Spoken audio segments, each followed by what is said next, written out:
Overlord is already done, by the way, so this map pressure is going to escalate.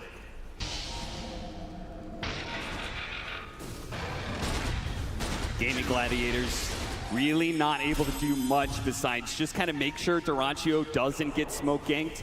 Playing around him heavily. Here comes the pressure from Team Spirit, though. Radiant's done. This is a good point to get it done if you want to defend this tier 1 mid. A really fast time lapse there. You could realize Yotaro, I think, felt like he was overextended there. If he gets caught once by the silences, there are chances he just dies behind the tower, and then that Aegis may be useless. He may just die twice in a row. And that's why this build is starting to come together for the Aegis, right? Because Yotaro still doesn't have a defensive item. The Global's still very effective here against Spirit. Laurel also considering a BKB this game on Puck early just to deal with the calling and the global silence that's coming out.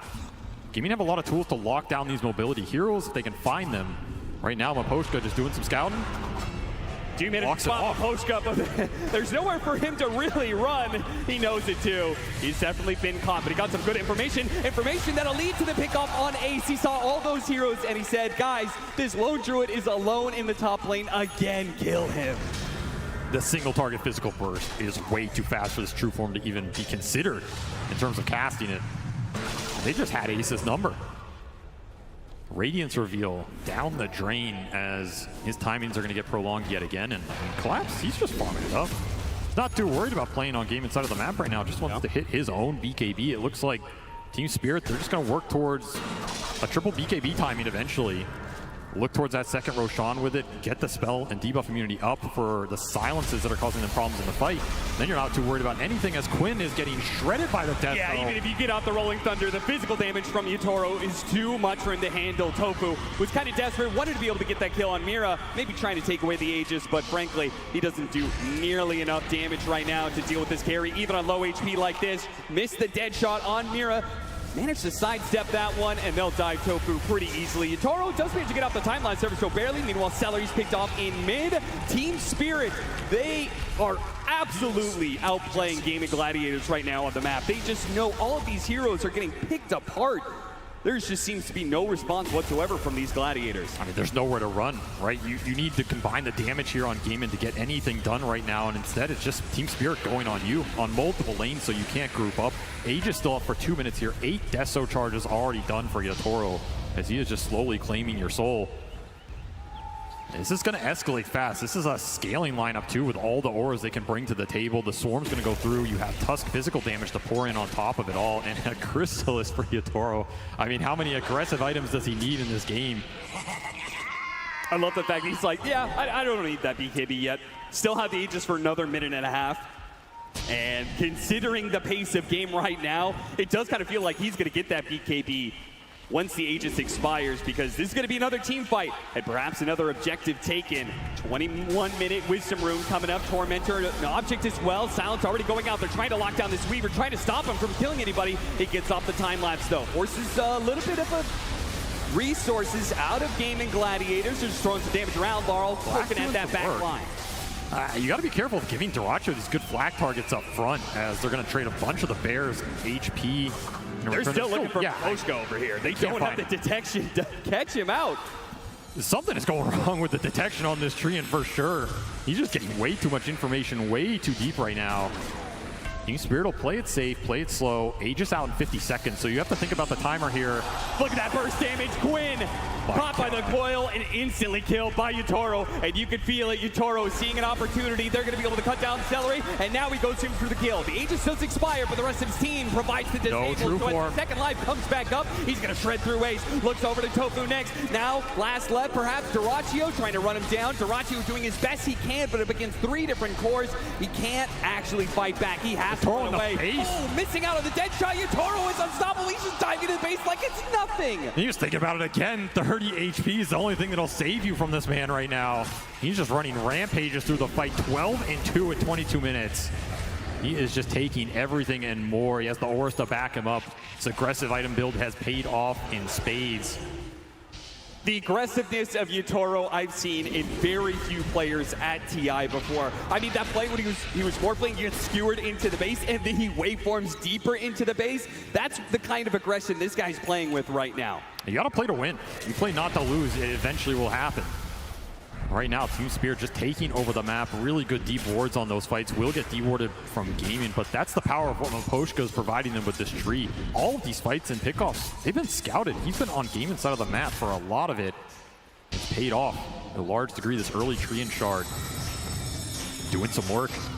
And of course, the vision's really nice versus these silencer lineups, because if you're the one initiating on Gaimin, forcing out awkward globals, taking some damage on your backline, the fight gets very weird very fast, and suddenly Yotaro goes in, he kills somebody, time lapses out, there's a black dragon, pours some fire on somebody else. Too many fires to put out quite literally here. And once more, Miposhka just scouting out the moves from Gaimin, gives them all the setup in the world. This is deadly, man. The cores from Spirit are converging on top lane. Look at Miposhka, man. He doesn't care if he gets caught. As long as he gets information for his team, he knows all 5 heroes of Gaimin Gladiators are up here, so Team Spirit are going to slowly approach. They're going to group up together and take this fight. Yotaro just time-lapse to the fountain and back to get his BKB. He will not have time-lapse for this fight. He says, I don't need it. Overgrowth with the 3-man coil. It's looking beautiful, and Yotoro's right in there with his fresh BKB to lay the damage in these cores. Once again, Ace has no chance with the bear, and of course the Beastmaster's gonna lock down that ball. You're not going anywhere, Quinn. They're gonna catch more. Tofu's gonna be the last one down. Darachu only survives because of his TP. Everything coming together. Triple BKB instantly revealed all together on the exact fight Miposhka sets up. It's just beautiful gameplay here from Team Spirit, and Gaimin still searching for answers, because the second these fights start, they're already over. They don't even know they're coming. Yep. Yotaro, he does not need an ultimate at all to take these engagements when they are completely one-sided. It'll be more objective pushing. This is just a beautiful 4-man overgrowth setup. You cannot ask for anything more. Swarm hits everybody, and then you get to save Roar for the Rolling Thunder after Ace goes down to just right-clicks. I mean, making it look easy out here. The item timings, the positioning, all of it is just so perfect for Team Spirit. That's the power of Vision. This is a team that won a TI previously off of Vision advantage, and they're showing why. The Beastmaster might have got nerfed in this regard, but Miposhka doing his best Hawk impersonation. If you want to be worried about the Chen of Gaimin Gladiators, I think it's the Tree Protector of Team Spirit that may become a problem in this series. Maybe there's just not enough sentries in the world for you to buy to catch this guy. I mean, he's dewarding them too. That's the problem. They are lacking sentries. They are lacking the detection. No one wants to buy a gem right now. I mean, you don't want to have to buy a gem for a Tree Protector, but we're getting to that point. And every time one of these fights goes wrong, you fall a little bit more behind with the... I mean, core heroes that don't want to function in these team fights from behind, right? Particularly the Gyrocopter. This is a hero you want to accelerate with the triangle, accelerate with the Ancient Camps, put him in a prime position like a Luna or something where he goes in that fight, he's the absolute raid boss. Darachu has escaped these fights, but across his teammates' tombstones, as he cannot output the firepower to match what Team Spirit are bringing with the ball right now, and everything is looking towards this next Roshan, which Team Spirit would be very, very happy to collect and put an Aegis on Yotaro with his aggressive DPS build. Not to mention, I mean, Laurel is picking up the speed, right? He's just going for the Maelstrom right-click tuck. It's also a fearsome late-game beast, especially when you have that Beastmaster aura pumping in attack speed to everybody on this lineup. You have tag teams to buff the physical. You're gonna have multiple scaling right-click cores here for Team Spirit. You're gonna need armor on Gaimin at some point. You're gonna need survivability. Satanics, AC, anything that buys you time in this fight. Gaimin Gladiators almost getting caught there. The overgrowth not quite landing onto Quinn. He'll survive as a result of that. Yotaro still gonna have a poke at them though. Quickly time lapses away before the silences catch him out. He's just so aggressive, man. He's going to start backing away with the rest of his team. As you said, 19,000 net worth lead. They're very comfortable. It's really just not slipping up at this point in time. And that starts with being able to get the second Roshan of the game, and then comes the high ground push, which Gaimin Gladiators, I don't know, what do you feel better about, a Roshan contest or a high ground play? Maybe game 2. High ground play for sure, right? You let him go into you, abuse the fact that the Calling's a really strong defensive spell. You catch the tree in first, that's a nice pickoff. That is actually really nice with the gem on the ground. Yeah, okay, so you needed a gem in this game. Miposhka will give it to you. That's a big pickup. Limit the vision, limit Miposhka's aggressive positioning. That was very deep, right? Especially for Team Spirit looking towards this next Roshan. They have the Beastmaster creep in the pit scouting it out. A rich man's Hawk, for lack of anything better. Just waiting on their vision. Yeah, the sad part for Gaimin Gladiators is they can't actually do anything off of that play besides getting a little bit more farm than normal. They'll be able to push out some of the side lanes. I assume they know that Team Spirit's going to be doing Roshan sometime soon. Of course, they're doing it right now, and it happens so quickly. It gives you such a small window if you're Gaimin Gladiators to actually be able to contest. So you're right. They're going to play for the high ground. They're going to try and see if they can make Team Spirit slip on that staircase. Just a question of what are they going to get up for that high ground defense, right? It's the Daedalus on Dyrachyo. That's going to be the big DPS item here. Ace is just, I mean, he's just going Wraith Bands. He didn't even get to anything else in this time period. It's just going to be armor up, try and survive the initial burst. Now, these Wraith Bands are pretty nice versus Team Spirit's minus on the Wraith. So they are very good value. I don't blame him for doing this, but in that other Lone Drew game we saw, I mean, he had a full harpoon before he went back for these Wraith Bands. So it tells you how far behind he is off that, first 15 minutes. Team Spirit shutting him down right now. And the question is, how do you want to go high ground? Because there is a calling to fight into. There is a Rolling Thunder that can abuse you on the choke points. There's the Radiance Burn with Mischance and a resummon, assuming it's hard to jump Ace initially. And of course, Global can bail out any sort of initiation from the Tusk or the Beast. See how strong Yatoro really feels he is if he thinks he can just walk up and start hitting this tier 3. Wouldn't surprise me. Maybe that's why he's gone Scotty here. Level 20 done for the Weaver with Scotty completed a double damage rune and a quiver. Oh yeah. I mean, if you get hit once by this Weaver, I think you're gone on the supports. And that's a huge problem for Dyrachyo as well, because he doesn't have that Satanic buildup yet. So he doesn't have the sustain to be able to stand toe-to-toe against the Weaver for too long, Ace. I don't know if you know what's coming for you right now, but you're not going to like it. It's going to be a shot to the back of the head. He's gone. Blown away by Yatoro, and they catch Quinn in the mid lane. They don't need Yatoro to make this kind of play. Laurel activates his BKB to catch the opposing mid laner, and with 2 dead, a double damage activated. Team Spirit are just all but just waiting for the creep wave to catch up with them.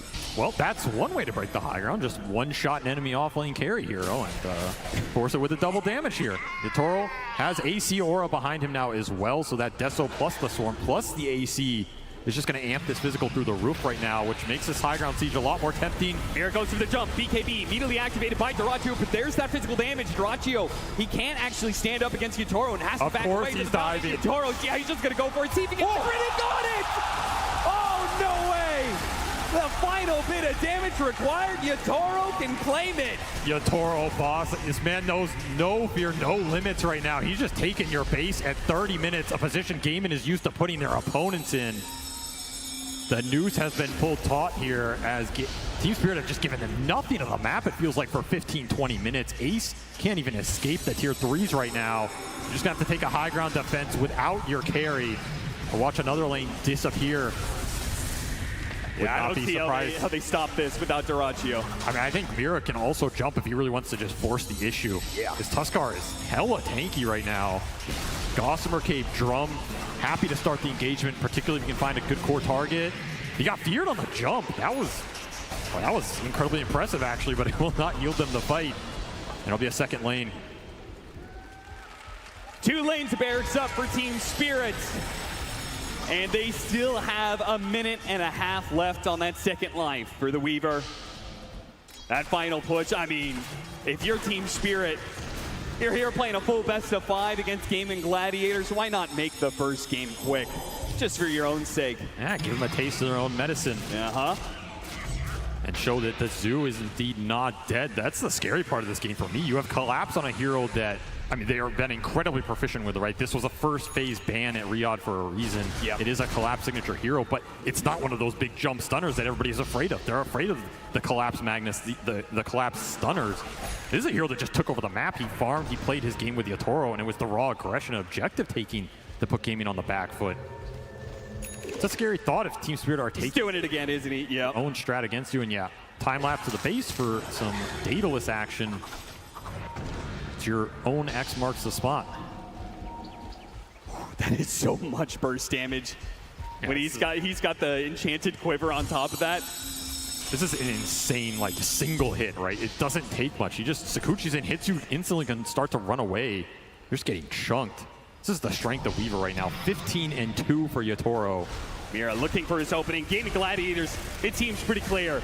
They can't take an honest fight against Team Spirit anymore.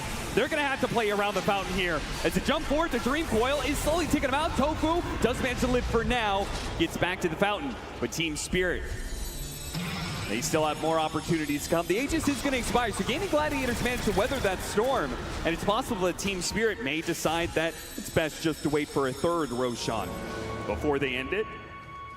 I think Yatoro's happy to give the Aegis up. It'll free up another slot for him at the rate he's going. Yeah, seriously. He just wants more damage, more survivability. Everything is great for him right now. The scary part is you can still work towards a Tusk Ags in this game. I mean, Mira's quite farmed. Oh, yeah. You're talking about a high ground break mechanism. If they really get in a stalemate and need it, he's going to kick someone out, and Yatoro just runs straight into them. Pops BKB, turns around. Oh, man, that damage is just building up so quickly. Quinn's got it in an instant. So is the Bear. Duraccio battling up against Laurel, but the big bad boss of the fight is definitely Yatoro. And once he turns his eye on a hero, absolutely over. Game over for this one. Team Spirit making absolutely no qualms about shutting Gaimin Gladiators out in their own style. 33 minutes and it's done. Such a one-sided game one. I mean, nice lower bracket run, right? Welcome to the grand finals here. Welcome to the ultimate boss of Dota right now. As you might have won 3 majors, you might have made it all the way here, but if you can't find a way to break this team, which nobody else has been able to do, you're going to go home empty-handed. And Gaimin Gladiators, like they had such a good run leading up to this, right? They lost 1 game in this playoff run of theirs, and that was against Team Liquid. The only team who managed to take it until they run into Team Spirit. And they kind of look shook, right? Oh, yeah. That's what they want their opponents to feel. A 30-minute high ground GG, make it look easy, just run away with the lanes. You had a couple power runes go Quinn's way, but he couldn't find anything on these side lanes. The mid clash didn't work. The side lane pressure mounted way too quickly. You had Ancients to fall back on for collapse. Yatoro is just slaying people. Ends this game 18-2. This man's just padding his legacy stats at this point. I mean, seriously. He's trying to make a name for himself here, as he already did once before at TI-10, but if he can become a 2-time alongside his team, it would be something magical. But that game 1, that might have been convincing. We've seen plenty of convincing games in TI. It's a best of 5 for a reason, right, Avery? Absolutely. And there's some changes we can make strategy-wise in particular. What was one thing you would point for Gaimin Gladiators that you would like to see heading forward in the series? I mean, you have to think about the lanes going a bit better for you and who you're going to play around right now, because it felt like they left Ace on an island for a lot of that off lane early game, and Team Spirit just abused it, especially with this Weaver pick. It's basically the most aggressive carry. You give Yatoro a start like that, he's just going to pop off on it and never look back. He's the best carry of the tournament so far, showing why. Absolutely, showing why, and the panel will sure to be able to talk more about that as we head into Game 2. Thank you very much, Cap and SVG. Team Spirit take game number 1 here in the grand finals of the International 2023, and it was almost as if Team Spirit just taken a page out of Gaimin Gladiators' book and basically was the oppressor in this game. I'm joined by Effie, by Tiga, but we also had a change on the panel as we now have Insania weighing in for the insight, and you said this is oppressive gameplay coming out from Team Spirit here. Yeah, I feel like normally when you play against Gladiators, they tend to corner you into taking a lot of bad fights. I'm sure anyone that's watched this play are like, why are you guys fighting them? Like, it's so obvious you're going to lose this fight. But I feel like what Spirit did this game was they brought the numbers really early on and made sure that wasn't going to happen. Yeah, it happened at the 9-minute 50 mark for me when they take this fight bottom. Mira, he holds the snowball, he kind of baits Gaimin to take this fight. Meanwhile, Ace is in the mid lane playing Lone Druid. Like, how does he rotate to this bot fight and contribute to these quick early engagements? And that was the story of the game for Spirit, just constantly dodge, take away the fights away from LD, but also when he's by himself trying to recover, you kill him as well. He had 8 deaths by the 30-minute mark. It was the most times Ace has died on Lone Druid so far at the International. He was just completely shut down. Yeah, and on the topic of that Lone Druid, that game felt impossible for a Lone Druid to ever recover, because I think that Spirit had a genius lane versus Lone Druid, and that came after it. That's the interesting thing. They picked Lone Druid after they saw Weaver and Treant. I mean, conceptually, when you have these very high damage output heroes like Weaver and Treant on the lane, you should be able to kill the Bear over and over again. And that's what happened. They killed the Bear a couple of times on lane. They were able to constantly pressure and dive the Lone Druid, and it made it so that because that lane went so poorly, there was no way for Quinn on the Pango to rotate top and correct it in any way. Yeah, it was a strong performance, and it definitely looked like Team Spirit was very well prepared for what Gaimin Gladiators was gonna bring to the table in the first game of the best of 5. Insania, you've been against these two teams in the grand finals several times this year. Yeah, unsuccessfully so. What makes these two teams be the grand finals raid boss, if you will? I think they're both teams that have pretty strong identities, and usually by the time that they get to grand finals, they've really figured out what makes their identity work. So they're not really, I would say, like the most adaptive teams, but they're really good at figuring out how can we enable ourselves to play our own game. So it wouldn't surprise me if Gladiators, you know, they swap up some heroes and then they go look to do the same thing again. It's probably going to be a battle of like two very specific styles, and if Gladiators can take control of the map and really like force you into a corner, then they'll probably be victorious. And if Spirit's able to like hold that away, hold the aggression off, then I think they'll have the edge. Yeah, I feel like as well for Team Spirit, they come into this series, they pick Beastmaster. They hear that we haven't seen them play at the International so far. Of course, they do play it multiple times before, but it's the fact that Spirit, they look at Gaimin, they read them and go, you know what, rather than trying to be defensive, let's just overwhelm you as well with our own level of pressure. A lot of teams have tried to delay, prolong, and survive that onslaught, but it was refreshing to see Spirit just change up the style and go, no, this is how you beat Gaimin. Yeah, and they closed out their second phase with that Beastmaster, right? And back when Beastmaster was very broken, that was the most difficult part of drafting, is you're very concerned for those gacha 18 pick on the Beastmasters or the Storm Spirits. And they picked that Beastmaster when they saw the Silencer and the Muerta, two supports that can't do anything versus the Zoo. So not only was that pick genius, but I really feel that having this Weaver in the first phase for Yatoro is going to be something to look out for in the series, because if they can bring the aggression to Gaimin Gladiators from their safe lane early on, Gaimin might not be able to ever play for the tempo that they're looking for. Yeah, we mentioned that the offlaners were going to play a big role here today. Insania, I don't know if you've noticed that as well. I mean, for us on the panel, we talk about the best looking stats, if that makes sense. And it's been very often this international, the offlaner. Why is that? Yeah, I mean, I think, so I feel like there's been like multiple metas. Yeah. Like the group stage, it was one meta, now it's another. But the offlane seems to be like the general place where you get a lot of pressure. And with how the portals now work on the map, where you can like kind of portal around and you kind of want one lane to go to, the offlane seems to be like the easier place to connect to and then like get that thing going. So having strong offlanes sets up for like your position 5 to rotate and like everybody to come in and create a lot of pressure. And both these teams are very like offlane heavy teams, you know, like Collapse and Ace. They're two-star players for these teams. Very much so, and we heard our draft panel at the end there as well. At the end of the draft, they mentioned how important that top lane was going to be, and Effie, that's where we saw the Weaver just pop off. Yatoro had a fantastic game. Yeah, there was nothing really to stop that Weaver, like I mentioned before, and pairing it up with the Treant made it so that not only was it a strong kill threat lane, but it worked perfectly in playing against the Lone Druid that they didn't even have to prepare for or think about. Or maybe they did it in the preparation, knowing that Lone Druid might be run by Gaimin because of their series yesterday. But if Lone Druid can't have a good start in the lane, and his mid laner cannot enable him by maybe getting some cleanup kills after he's fed a couple of bears, then where do you go from there? Because T was mentioning there's no way for Lone Druid to rotate bottom when there's a team fight going on. He's too busy recovering in the mid lane. Yeah, and Recover Gaimin Gladiators never really did do that, so they're now one game down in a best-of-5 grand finals. They have some time to reset, and while they do that, we are going to check in with Casey, who's somewhere in the crowd. Yeah, oh yeah, what up? Wow.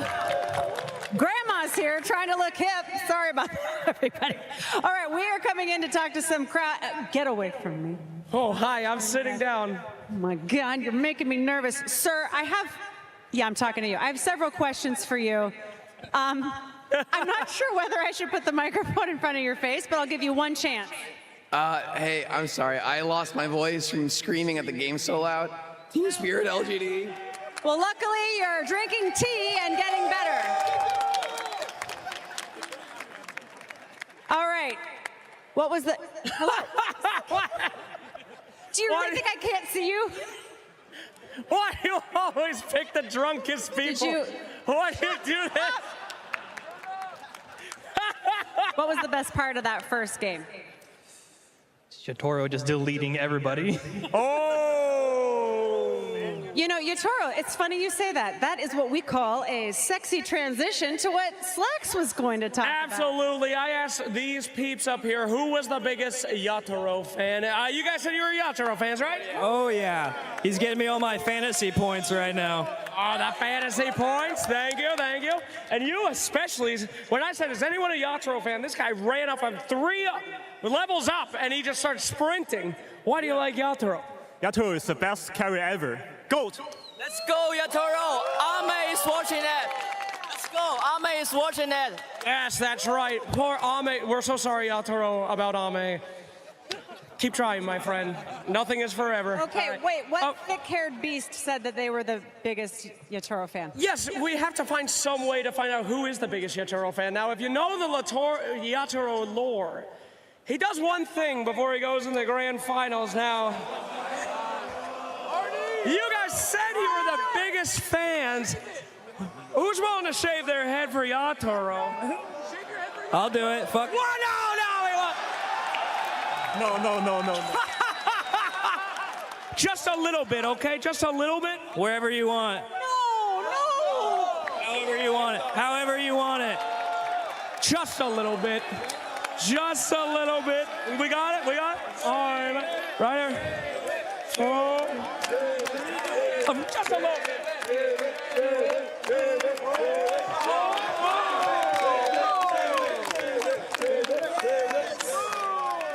Love you, Yatoro! Back to you. Thank you very much, Casey and Slacks. Zany, have you ever tried that? You know, maybe something's lacking with the squad. We had this last year. You know, our coach said, if we get top 4 at TI, I will shave my head. William looked us in our eyes and said, I promise you guys, if we get top 4, I will shave my head. Yeah, okay. So we got top 4. Yeah. And then we're like, all right, William, you know, we got 4 days. Where is it? Let's shave it. Yeah. And he's like, no. I said top 3. But we had vlog footage, so we went back and watched the vlog, and it's very clearly top 4. But and you guys also got top 3. And then we got top 3, and we're like, William, shave your head.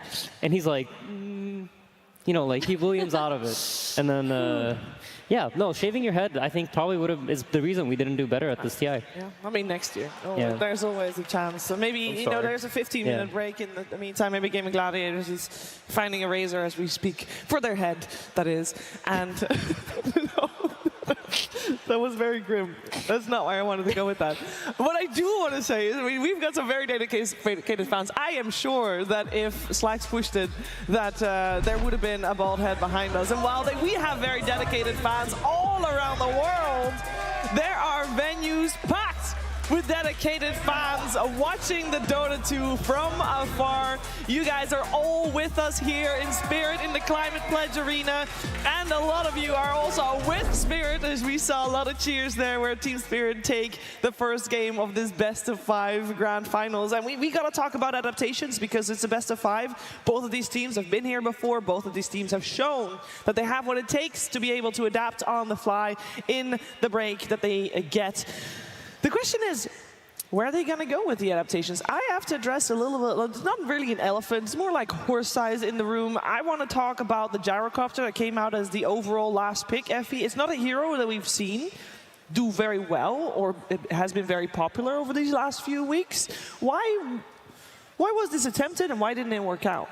I mean, it was just a response to the Beastmaster, right? It's like, at that point, what do? You're playing against a summons hero. You don't have anything to address it. Your Pangolier is going to be a little bit busy because he's playing against the puck. Pango alone isn't enough. You go for Gyro, who's typically the AoE clear type of carry. But this hero fell out of meta for many reasons. I feel like he plays a little bit too slowly. If the aggression is brought to you in the way Team Spirit brought it with that Weaver, Gyro does not have enough time to respond to that. He needs to sit in his Ancients, needs to farm up like 2 or 3 items, and they couldn't reach that point. Yeah, I feel like maybe the main question for me is going to be Lone Druid. I don't think Gaimin will pick it so openly now, knowing that Spirit are going to be able to play such a high-paced game, kind of abuse the fact that he's on one side of the map, you can only bring 4. And then on top of that, like Effie was mentioning, if you have a Gyrocopter as well, who also wants to hit Ancients, like Lone Druid wants a lane, Gyro wants Ancients, what, 3 heroes going to do everything else for you? So I think for Gaimin, LD, that's going to be the big question mark for me. Maybe they pick it on like 18 or kind of like a closing part of the phase rather than so openly. Yeah, with LD and Lone Druid there, indeed, the offlaner for Ace. Didn't have a great game, and overall, it felt like then the plan, Insania, that Gaimin Gladiators had, it was very different from the style that we've seen them play. Because if they are playing for the later stages of the game, they're not going to be able to do their aggression ball that we've seen them be very dominant with. I think the idea was to try to set up like the same thing, where they have this Lone Druid and Omerta do very well in the off lane, and then you have Tofu running mid. We call it cringing in our team. It's like when the two supports show up mid, and they just cringe the mid laner. So I think they wanted to like cringe Laurel, make sure his game is terrible, but it kind of relies on the laning phase going well. And I think the Gyrocopter in many ways is picked to enable that. You want the safe lane to be strong. You just want the lane to go well, to free up Celery, free up Tofu to then go pressure mid lane and enable Quinn to then, get the ball rolling. But in this game, I don't think the lanes really played out the way they expected them to. No, I do think we should mention the mid lane a little bit, because we've talked a lot about Pango this entire weekend and this entire event so far. In other people's hands, other than Quinn, the hero's not looked great. Overall, he's had a fantastic win rate with it this time around, T-Gov. This game, though, he wasn't able to get the ball rolling. Yeah, no, he kind of fell flat. Yeah, right? thank you. Audible sigh. But no, I think the early game for Quinn, he was able to make a couple of those moves. He was punishing the supports from Spirit, but then it got to the point where he was making so many rotations that eventually Spirit knew which one to capitalize on, which one to punish. So I think they shouldn't be deterred from picking this hero. It is a matter of just so many other factors laying into it. But yeah, the Quinn Pangolier is probably a hero that he would want to play a couple more times if he's going to try and secure this Aegis. I mean, the issue was he couldn't rotate on the lane that he needed to rotate to, which was the Weaver lane, right? If he's consistently putting all of his efforts in playing on the Beastmaster lane, you're not really solving the crux of the problem, because even if you can get a couple of kills on that lane, Beastmaster's just going to sit in the jungle and farm for a little bit, while the Weaver is playing a supremely aggressive game versus your Lone Druid and not allowing him to come back. But when Quinn has looked good with the Pango this tournament, it's usually come out later in the draft, right? Yesterday, they had it close out their second phase versus Azure Ray when they saw the Enchantress and the Naga, and it looked great there. Today, they brought it out after the Weaver, and is seeing a Weaver enough to pick a Pangolier that early? No, I don't think so. I also like the fact that they picked, so on the flip side, with the Weaver, you have a Tusk and a Tree, so when things are going kind of chaotic, whatever of these melee heroes wants to go to the Weaver, it's going to be a kill lane, right? It's like you can use that Twin Gate, get a kill, so it's a bit difficult for that. It's a bit difficult indeed, and you see a lot of thoughtful faces there for Gaimin Gladiators.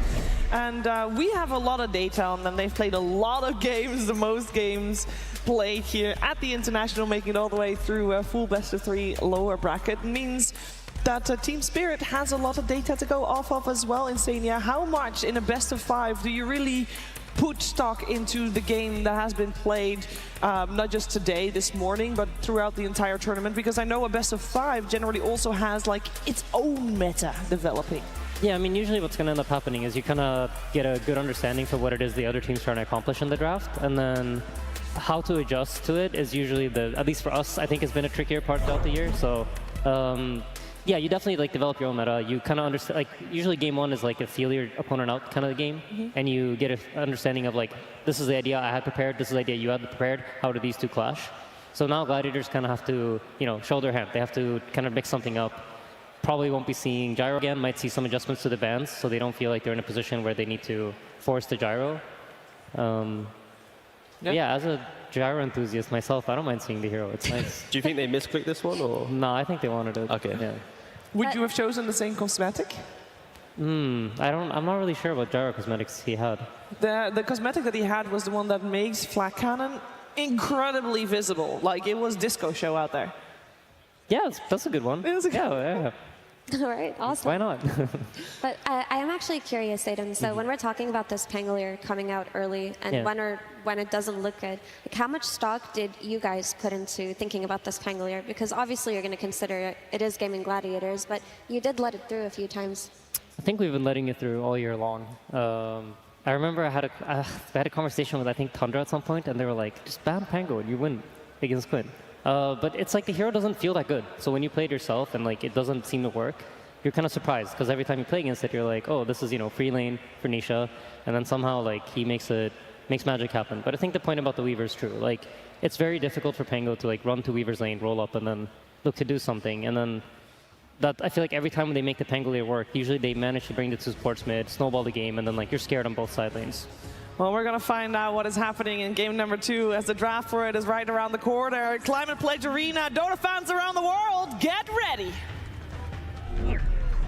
Team Spirit versus Gaimin Gladiators. Grand Finals, Game 2. Welcome back to the draft panel, everybody. This is going to be game number 2 between Spirit and Gaimin Gladiators. Game 1, Team Spirit kind of ran them over, I think is fair to say. So that begs the question, you know, the teams are feeling each other out. It's a best of 5. What is the adjustment going to be for Gaimin? Howie, what would you like to see them do first? Honestly, I would really like them to not target Collapse as much in the bans. I think that they should play more to their strengths than what I felt was like a little bit of fear of the opponent. I feel like the Magnus ban was maybe a bit overboard. I'm not too sure. Maybe it'd have some scrim experience versus or something. But I think Gaimin's strength has always been playing through Quinn in the mid lane. And the way that you have to do that is that you need stronger side lane supports. They target their bans towards maybe a bit of Laurel, maybe a bit of the Spirit safe lane. I think they would rotate on mid a lot easier. To me, it looked actually pretty decent at the beginning for Gaimin Gladiators. Like, their lanes were not that bad, and as soon as spirits start rotating super hard, like, and being super active, especially on carry Weaver, like with 10-minute rotation, like, kind of break the game apart for Gaimin Gladiators at that point. Maybe we were we should have not react to that at some point or ignore something and find a better like fight a bit later on, like, so we don't lose the phase of the game. Yeah. I think my theory so far of like what Team Spirit's trying to do looks true with these bans. Like, they don't want Dyrachyo to play CK, they don't want him to play Weaver. He has played other heroes like Alchemist, Razor, but those are much later picks. And if they are on the first pick, by the way, Gaimin Gladiators, they chose first pick this game, so they wanted to change just the draft order up just a little bit here. And it's pretty clear, Toro's going to be like, I will take these away from you. These heroes, I don't play a lot of them, but I'll play them just as good as you, if not better, which is getting into your head for sure. But now you're in a situation where Dyrachyo, he's been playing a bunch of Weaver, a bunch of CK, and then later on the draft, this Alk gets banned. It has to be a perfect Razor game. I think Dyrachyo's hero has been very key for Gaimin Gladiators' success here, and Team Spirit's really focusing it down. This opening pick from Gaimin Gladiators, we've seen quite a lot. It's been respect banned against them a ton of games in this tournament, but obviously at some point it will make its way through. This is not the first time they get to play it on the main stage, and you know, that's usually what happens when teams get all the way to the grand finals, is they just have so many good strategies that you pick your poison, right? And you see here Ace with a 3-1 scoreline on the Primal Beast, and you know, Spirit probably feeling pretty good about breaking his 0-loss streak on the Lone Druid. It was 4-0 before the last game. They took that one out. Now it's time to take out arguably maybe his second best hero of the tournament. Yeah, I think that just speaks to the confidence of Team Spirit. I think last game they left the Pangolin in, they left the Lone Druid in. They will have something prepared for each of the heroes. Something to know is that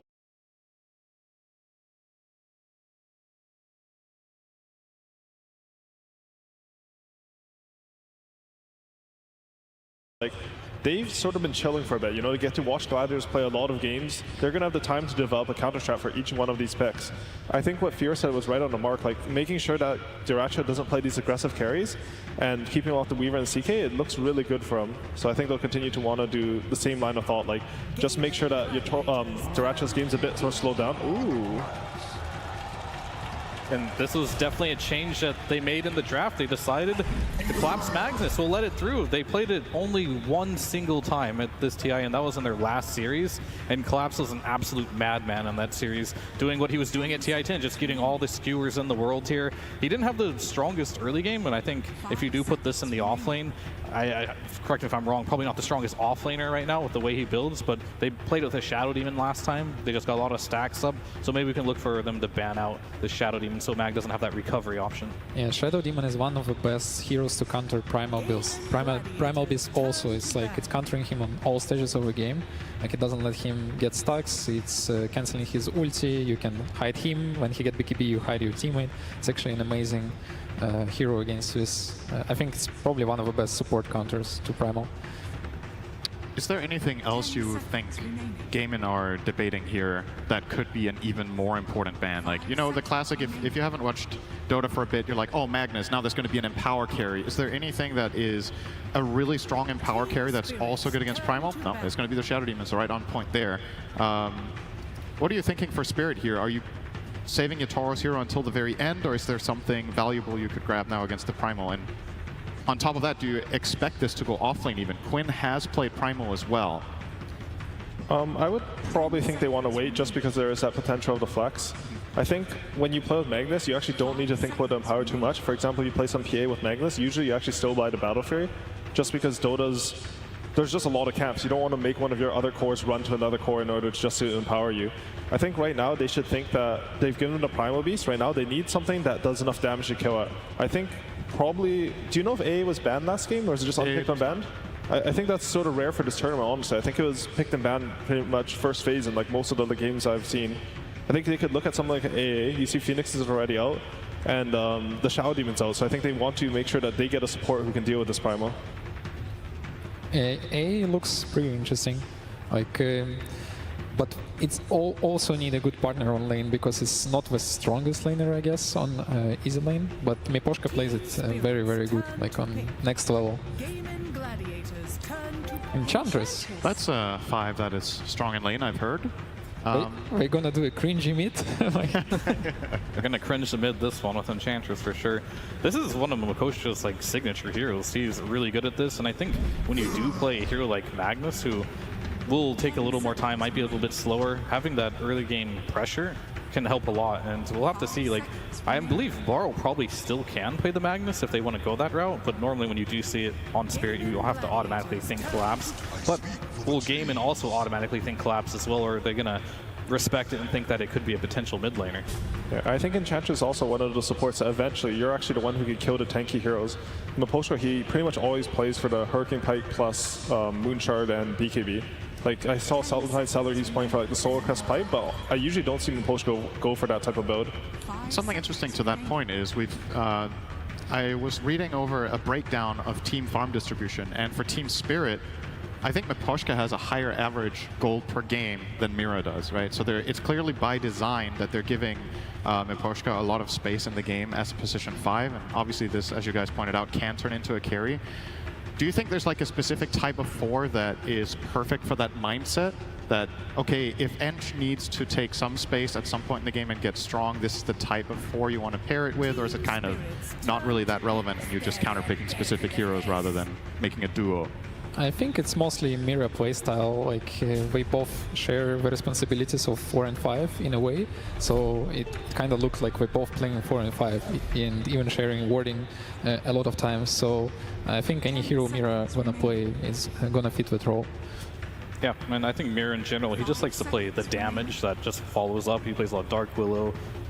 He plays the Phoenix as well with the Grimstroke, Skywrath, these types of heroes that don't farm very fast, but they do go for kills. And of course, Enchantress, you know how fast this hero can farm as well. So Miposhka just gets more gold by nature of the heroes he plays. But I do like how Gaimin Gladiators, they're sticking to their guns quite literally here with the Morta yet again for Tofu here. And I like this combination a lot with the Nature's Prophet as well. You just come in, you sprout them, you get a free Deadshot target on the Sprout, and you just push them back. So a lot of synergy there. Do you think there is going to be the necessity for Nature's Prophet maybe even to rotate? Like, how does this lane matchup go between what we're assuming is a 5-position Ench playing in the safe lane versus a 4 Muerta off lane? Is that one of the matchups that Muerta will struggle in, or can she hold her own? I think it's a pretty stable lane for Muerta. It always depends a little bit for Ench. There's a little bit element of RNG. Sometimes you want the hard camp to spawn even if you're playing against Ench because you think you control the side, but then it spawns Wildkins and you're just like, oh, I guess I lost a lane. But I think especially with a Faceless Void who's like a more stable laner that you don't harass as much, you can actually use this to your advantage on the Muerta side. I think most likely this is going to be Ace Primal. If you have Muerta and Primal Beast together, you can, like, Poach has to be really careful on the edge. He can get 100 to 0 really quickly in the lane. And there's the Grimstroke that you were mentioning, Fear coming out. To be expected on Mira. Great partner for Magnus, and overall it's pretty good hero against Primal Beast too. Overall, Void and Magnus is one of the best like partners, and this is looking scary if the game get delayed a bit because we have insane amount of AoE, BKB control. AoE. And I think if you're Gaimin Gladiators here, if you're fitting the bill of like needing a Dyrachyo as hero, the hero that kind of stands out the most that they're successful with this would be an Alchemist around this point. And a lot of the other heroes that he might want to go for, like the Razor, you're not going to pick that versus a Faceless Void. Potentially, if they want to, it could be an okay Wraith King game to carry. It would be a bit faster, so I really like the Wraith King, actually. I think it'd be really stable in lane. Right now, I think they should want something that they can leave alone in the safe lane. If you have the Wraith King in the safe lane, even if your lane starts to go slightly bad, you can just go to the back camps, and this allows Fiorun to make the plays. I think right now, their #1 priority is making sure that their supports are freed up to rotate onto mid. Will this fit the bill, though, for how Dyrachyo has been playing in your face, hitting these really fast timings and running at you? Definitely the same style as like an Alchemist, but probably comes on a little bit slower because you don't get that blink as early. But if he has good laning stage, it could do what they need him to do. Are we getting a little bit ahead of ourselves here? Is this guaranteed to be carry Wraith King? We've seen Gaimin Gladiators no, it's the not. off lane, and they could put the primal mid. I feel like the flex is still there. What would you guys rather like to see if you were in their shoes right now? Do you think the Wraith King 1 or the 3 fits the bill better here? I'd be really happy with the Primal Beast on 3 and Wraith King on 1, but they definitely could do it. They could switch it up if they, even like at the end of the draft, they could pick another hero that's flexible to another role and just keep Spirit guessing. It wouldn't be a bad idea. I think personally though, like the only other hero I can see sort of slotting into the safe lane would be the Alchemist that Fear mentioned. And I'm not too sure like if he does that job better than Wraith King. I think he's a bit more susceptible. They did ban pressure. So they are keeping. So they are thinking that it can be an offlane Wraith King in mid primal. Yeah, we can still pick a carry hero too, but we are not really flexing that much because last pick is still on Team Spirit. I'm just looking at what carry heroes are left that if they get banned here, that's going to be good versus Void. Is Wraith King going to be the most punishing hero for a Faceless Void in the laning stage as well? These are all the decisions that they need to come up with, because Wraith King is already really greedy if it's an offlaner, which would give you more space technically as a carry to make things happen, but a lot of the good ones that can be faster are probably just going to get removed. This is quite a rare sight in the last phase, right? To see a team ban 1 carry and 1 offlaner. I think most of the time you kind of commit to the one idea, okay, this is the biggest threat, is that they put the heroes in this way. But the way Spirit seems to be approaching this is these are the 2 specific heroes that cause the most problem for our Faceless Void, it seems like. Do you guys think this Lone Druid ban would have been, or this Lone Druid would have been a really big problem for their safe lane to deal with? I feel like that should have been a Spectre maybe, to be honest with you. Yeah, I also watching a Spectre and I thought to point it out, like it might give the tempo what we needed, because this hero now like is really aggressive and it cannot add up to the Furion global pressure. Can't really get chronoed either, right? Like Magnus initiations kind of get ruined by this hero. It's a little bit different. You don't have the global until you get the Aghanims, but it's still, whenever you think about playing versus a Faceless Void, you want to play a hero that just doesn't show up to the fights with illusions or has 2 lives, or can just have infinite jump from like anywhere on the map. So that could be a good choice if they do want to put this Primal into the mid lane. These actually are 2 pretty decent mid bans for Primal as well. Both Necrovolts and the Volcar I think have pretty good matchups for Sim. So I think they might be looking to get a new carry here. Just the Invoker ban protecting against the EMP for the Wraith King regardless of role. I think it's there, of course. Okay, Morphling. Well, this hero is like pretty decent in lane versus Magnus because you can match his humongous base damage. There's really no kill threat as well with a Magnus against the Morphling, so that does help a lot. And of course, the attribute shift will help if you get Chronosphered. But this hero is slow, and this is not how Gaimin has been winning most of their games, by Dyrachyo just sitting back and hitting timings. They've been in your face, so it looks like Gaimin's adapting to the series. They might sort of have a read, because they have a Furin versus Grimstroke, which I think is a very favorable support. Coming full circle here. But I think if Morphling wins his lane, then he can actually be a hero that's sort of impossible to kill on the map, and he's actually pressuring a safe lane, but you have to win your lane in order for that to happen. I believe this matchup, the Morphling against Magnus, was the exact one that Spirit played against LGD in the upper bracket. Is that correct? I think that was how they tried to solve yes, they did. Nothing to say Magnus. Yeah. Do you think the conditions here are equally good? Obviously, Spirit did come out ahead in that game with Yotoro on the Morph. Or is there something to be worried about for Dyrachyo? It's a different type of game, I would say, because in the last game, like Collapse was playing CK, just crushing the lanes, which allowed Yotoro to get the farm, and Spirit has proven that in late game, they're that type of team to take it. All right, that's going to conclude the draft for us here. We are going to go over to a coach interview with CY from Gaimin Gladiators. Thank you very much. Yes, I am joined by CY of Gaimin Gladiators. A tough game 1, but whenever these post-game discussions happen, you're obviously being able to say everything that we see, the entire game. Your players only have half the information. So whenever you're debriefing, do you spend much time telling them this is why things went wrong based off of all the information I have? Or do you mainly focus on, forget about it, here's what we're going to do for game 2? It depends a bit. Sometimes you need to readjust like how you value certain heroes, for example in the draft. But it also depends a bit on lanes. Let's say the lanes go bad. Okay, it's reset, go next game, right? You don't want to be too affected by it. It also depends, like this tournament I can hear the communication. So I can hear it's like chill still, like we're like not stressed or anything like that. So I don't really need to do any work in that regard. So I kind of consider what I have to say and what I don't have to say, and then take it from there. How about the lanes for this game? We got good expectations on how the first 7 minutes are going to go for you? I have good expectations, so I hope my boys can live up to it. I hope you guys are up for it also, because we're getting ready for game number 2.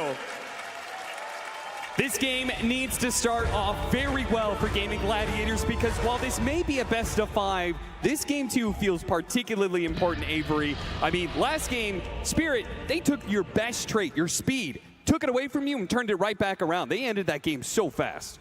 And this time, they're going to take the late game and the scale, right? Void Magnus. This is a lineup that is very happy to go into that late game. And particularly when you have Yatoro in the reins of the Spaces Void, it is a fearsome beast. This is a strat that goes all the way back to, I remember, TI6, TI5 era, where people were developing the Magnus. Wings Gaming were a team that took this strat all the way to the grand finals. We're happy to play this Magnus with the Void, particularly on Shadow. So this is a throwback for me, being back in Seattle, seeing this once more on the main stage here. We're going to see what Team Spirit can do to get to that late game once again against Gaming, who have continually punished teams for the greed, for the slowness, for the willingness to go to 60 to 70 minutes. They just don't want to let you get there. But here they've gone for kind of a hybrid draft, right? Going for Morphling in their own hands on Dyrachyo, a hero he is perhaps more infamous than famous for. Yeah, in some sense. Well, I mean, the right kind of performance on a TI final, that could change the entire narrative about his Morphling. He's going to try and do just that by taking away and taking down Yatoro's Faceless Void. But there's also some other notable heroes. I feel like we focused a lot on Yatoro in that last game for a good reason. He had a monster performance, but there's also some other big ones here for Team Spirit. I'm looking at that Maposhka Enchantress, man. I feel like this is Enchantress and Chens, they are really scary in this current meta, even if we don't see them all the time. And we saw the way that Chen worked for Gaimin Gladiators, and Maposhka is going to try and make that Enchantress work for the laning phase. Enchantress is a hero both these teams really highly value and contest. It's a hero that's been banned against Gaimin a lot, so they opted to take it away here. It's also a hero that can deal pretty well with Primal Beast in those mid games with the Enchant ruining his charge in. I don't know, when I saw that Ench come out, it gave them the tempo they needed with a Magnus opener to feel really good about it, so they just don't fall behind too much on the lanes. And a quick little body block to push it under the tower here to try and secure the equilibrium. Very heads-up play. Dyrachyo read it, got a block of his own, and it will end up outside the tower. So nice heads-up play by Dyrachyo to counteract that, as they're going to start 3 top. Maybe looking for a cheeky kill on the Furion, who's TP'd up here. Yeah, that would actually be an interesting idea, but they quickly abandoned that as Celery waves goodbye to the Enchantress as Maposhka heads back down to that bottom lane, which is going to be Ace and Tofu in the Muerta plus Wraith King, the double undead hero against the Faceless Void of Yatoro and then Enchantress. A very deadly lane as well. We've seen a lot of like the Wraith King Dark Willow come back. That was a classic a couple TIs ago. Wraith King, Muerta equally as strong. You get the insta-stun into silence, into Deadshot, pushes you back in. Your attack speed so you can't fight. Skeletons are hitting you. What did you expect? Very high kill threat on this lane and a lot of pushing power if you start to run away with it. So this is an off lane for Gaimin. They want to go very well. They want Ace to drive the tempo and the objective control of the game, which is something he didn't get to do last time because Team Spirit brought the gank parade to him, right? So that's a big question as well. Do Spirit decide to commit the same resources into shutting Ace down this time around? And does that just inadvertently free up more room for Dyrachyo on a hero that I feel like has a better time this game than the Gyro did in that last one? It's a stronger hero in the meta, and there it is. Decent matchups, and yep, already on the board. Yeah, you said this combo is deadly. Any sort of forward position that can output some good damage off that Rayfire Blast. You got to be careful if you're a support in lane. Gaimin Gladiators will find the opening kill. And this early game is going to be a question for Gaimin in terms of how much they get out of it, because they have the Furion that can TP, accelerate the lane ganks. They have a Primal Beast who can just gobble up runes, gank side lanes very early. He is the king of it. Maybe not a hero we've seen Quinn play a lot, but one he has practiced very well in pubs recently and is very comfortable on. So this could be an incredibly fast early game just in terms of the gank potential, not necessarily just taking your towers, which is also a reason if that Wraith King lane goes really well for Gaimin, it's a lane they can easily rotate to. Because again, the kill threat's just so damn high. The heal, too much, and now they're going to turn back around with the Nature's Attendants leveled up. And Ace will take a bit of damage as he heads back in, but Yatoro doesn't want to miss his CS. Right now, lanes are going pretty well for, despite that early first blood, we got the Pango taking the top spot on the CS chart. Nice dead shot.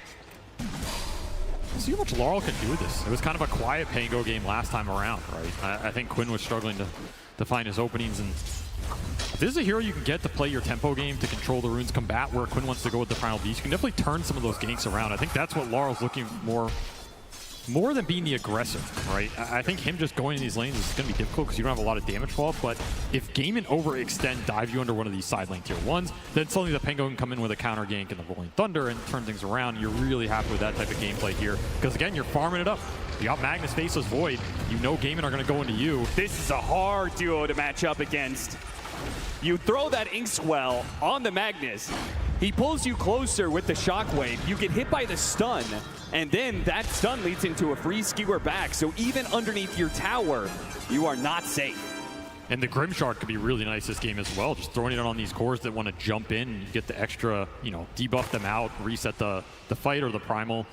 These types of interactions could help them take the team fights in the mid game when they're likely going to be behind a little bit in terms of the speed, right? Because Gaimin are pulling a decent position out in terms of the laning phase here. Doing pretty well on their cores in terms of CS. They gave him the Harpy. That's going to make a big difference in this bottom lane. Going to die now, but does some decent economic damage. And he's got a small little Hellbear to work with, too. I mean, it's also just time. Yatoro gets to sit down here versus a lane that eventually will kick him out. Quinn amping up the pressure here. Has a little bit of an XP advantage, pushing this triple ranged wave in. I mean, this is pretty rare. You get 3 range creeps. He pushed into the tower. Laurel will clean it all up. No roam coming in early here. Just way too high on the HP to make it look enticing. And of course, these side lanes, vital to your game plan. Still, he's just going to go for it. Here comes the rotation, though. Mira gives him the Inkswell underneath the tower, but he stops him midway through the charge, and Quinn, caught underneath the tower, will die. Sometimes greed is good, and sometimes you get punished for it. Mira happy to counter that. Push Laurel ahead in the XP. Now you're going to have a Rolling Thunder. Oh, what a Sprout collapse. Cut down a tree, but he was still stuck on the corner there. Did have some stick charges to work with, though, and so he will survive for now. They wanted to be able to punish the fact that Mira had to TP into that mid lane, but couldn't quite finish the job. It's a game about pressure. Every time one of these supports makes a move, you need to create the pressure somewhere else. So the enemy just can't clump on you. Get the numbers. Yatoro gets pushed back into the silence. Oh, he time locks up now. He's still kind of in a sticky spot here. Gaimin Gladiators are going to try and run him down. Look at him throw the blood grenade, but Laurel, he'll make the difference. He's going to show up with that Rolling Thunder. Do manage to finish him up with the 2 supports, but Laurel, he'll be collecting some heads here. Even the Wolf gets a couple hits in. Stuck there on the corner, but that's okay. The Swashbuckle will finish the job. A lot of XP going into the Pango and the Ench down here. Yatoro, little sad he died there and doesn't get it for himself, but I mean, that's sometimes the life of a Faceless Void versus a lineup that is going to pressure you, is going to go for that kill. And if it was a lot cleaner, maybe Gaimin can just walk that off, but Team Spirit, they get the rotation in. Suddenly, his Pango's having a terrific game off of that in the turnaround mid. And those are those counter turns that Laurel's looking for, right? Yep. Force the Wraith King in, force this Morphling into an aggressive situation. Maybe Quinn dives you, and that's when you get the strike here. Arcane Rune picked up for Quinn. This is a really nice rune on the hero. See if he pops it here to try and deal with Mira. The silence is going to last a while. Can he get it? Yes. Quinn, very fast with the trigger there. Does manage to get him. Collapse going to try and dissuade Quinn of that notion. And he does manage to do so successfully, keeping him off his support. And the quelling, saving Mira at the end from this Sprout. So value pickup already for him. Arcane Rune's still in the bottle, so Quinn can still look for a rotation off this, and he probably wants to. I mean, his early game is getting a little slow here, and you have threat on the side lanes, right? And this is where the Primal Beast strikes really hard, really fast, gets momentum going for the team. That's your theoretical ideal. You just shove in mid, make the move. Wisdom Rune. There is a Furion. There is. There's always the opportunity of the Celery to try and make a move, but I feel like the teams have been really good at protecting their Wisdom Runes against invasions, particularly against the Nature's Prophet. More times than not, it seems like Nature's Prophet tries to make that kind of move. He just walks into a trap. Just a hard gamble. If you use your teleport for that, you're dead on the map for 60 seconds, and your chances to get it should be minimal in a TI Grand Final, I want to say. Yeah.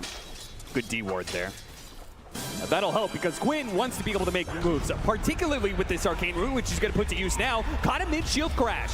So that ability no longer there with the 2 support rotations. It's easy to kill Laurel. Exactly what they're looking for. Combine the calling dead shot with this Primal Beast. Anybody goes down to it at this point, and this is where you want to ramp up the speed. Start getting the map in a position where you can just guarantee the power runes for Quinn and get the connections going, and hopefully lead to like jungle invasion, right? Because the one thing you have to think about with the Magnus is the stacks. And if their carry just gets to sit in triangle and double ancients and clear through them at that point in time, the earlier you take down these tier 1s, the earlier you get aggressive obs out, the happier you're going to be when that period comes. Another power rune should be secure from Quinn here. Oh, these runes are getting a little crazy. Oh, that skewer plays against Collapse as he does a ton of damage onto himself thanks to the trample from Quinn. Blocked out by his own Sprout, though. He's going to try and get to the other side of this cliff. Laurel does hop down to chase after him, though. Laurel showing the power of a non-real hero in his hands as he will take that rune away from Quinn. No haste. I mean, that's one of those situations you almost rather take the haste rune. It's so damn good on your hero. Collapse will suicide himself to take Quinn out in the process. Yeah, kind of have to be careful with those skewers against the Primal Beast. That kind of movement could be deadly. Look at this. Just a quick rotation from the supports. Power of Enchantress, early creep, takes down 2/3 of this tier 1 mid. Yeah. Didn't even feel like that was a real move, but they still got a lot of this tier 1 tower damage out from it. Once again, it's Gaimin responding to some early objective pressure. The whole time this is happening, it's also space on the side lanes, which means the Toro got to catch up a bit. He's not the one getting ganked or killed by the calling here. Very happy with that. Ace not able to force him off lane yet. However, Gaimin doing a bit of stacking of their own, and maybe that's something they took out of that game 1, right? Like, you go in game 1, you try and run Spirit over. Instead, they run you over. Okay, this is not a team we're going to beat in 20 minutes. Not a team we're going to beat in 25. Maybe we go back to some of our other tricks, other things up our sleeve, like the efficiency on the map. Yeah. This is a team that is stacked their whole way through the season. Going back to it now when it matters. And a particular strength of Western Europe in general. So I love those DPC matches throughout the year. Stacking was a big factor for all of those teams. Ace, he does have the reincarnation here, but it looks like Team Spirit want to try and burn it away from him. The skeletons will push back, though, while Brother is chased away. Brother against brother here. Whose skeletons are better? Well, right now, it's going to be Quinn trying to jump in, but immediately stopped by Laurel. Once again, with the counter initiation, Quinn's trying to get out of here, but he's going to be caught. The Inkswell plus the Silence is going to try and trample his way over the left-hand side, and he is slowed down, pulled back in by Collapse, though. Oh, and a Chrono Sphere actually locking away these 2 other cores right in front of this tower. Seller's trying to stop him now as they turn back around on Ace, trying to finish him up. There goes that reincarnation. Duraccio doesn't have much mana to work with, and on the fresh life, Ace is going to be pulled back underneath that tower again, just like Quinn. They are in trouble. Now Duraccio's under this one as well, surrounded by 5 heroes. He's going to start desperately morphing into strength and try and wait for him over the left-hand side, but with all of this damage, he just cannot get far enough away. Gaimin Gladiators will lose all 3 of their cores, and that attempt at a fight at bottom lane. That is the danger of making an aggressive move into this Pangolier. Grimstroke, the turnaround potential is just so damn high, and time dilation absolutely ruined Duraccio as he goes in that engagement, gets time dilated, can't do anything for the rest of the fight. And of course, Quinn, he ate the big ults. Still trying to make something happen in this early game with a very aggressive mid that can do it, but he's just struggling. His heroes have been too tanky for him to bring down alone, and the combinations, they haven't been exactly on point for Gaimin. This will give a really nice bump to Laurel, who is just feasting on these early game fights. It's going to be a very fast Pangolier defusal in this game. And these are some heroes that are susceptible to mana burn, right? You're looking at 2 strength cores and a Morphling that also doesn't like his mana getting burned with an early defusal. Back to clearing some stacks, and net worth still looking pretty good for Gaimin, but the fights are just not going their way. Particularly when you know the Wraith King wants to rush this Radiance as quick as possible, which means an Axe Shard, he really doesn't want to have to buy that until at least after the Radiance. There's definitely a timing here where this Pango could punish Ace heavily. Especially since it's just done. This is 11:30 Arcane Boost Defusal. This is crazy fast. In a game where they maybe expected Laurel to not have the freest time, right? Up against the Primal Beast with a Furion who can rotate. They're supposed to shut him out early, win that lane, and then later on to the game, as a Primal Beast, you could just BKB and grab the Rolling Thunder ball and stop it immediately, right? Look what's waiting for him. Some good old stacks for the mag lineup. This is another downside of Gaimin not securing those early teamfight wins. You can't invade enemy side of the map this early, and Laurel's just going to clear through it all. Defusal going to help him. This is so big right now. He's got a shield rune to boot. So they're going to be looking to take a fight. It's also going to be the blink timing for Collapse. He's going to finish this off the stack. just rush it out here, look for a big blink RP skewer on a core, continue to slow the pace down here. Spirit are going to be happy to use their ults for big core kills. So the question on Gaimin side is, what do you do when those ults are on cooldown, right? How much can you get off the map? How much can you push the lanes and look for kills? Quinn once more looking for something to get his game going here. Just can't find anything. Good read by Maposhka, dipping away into the trees there, out of sight from Quinn.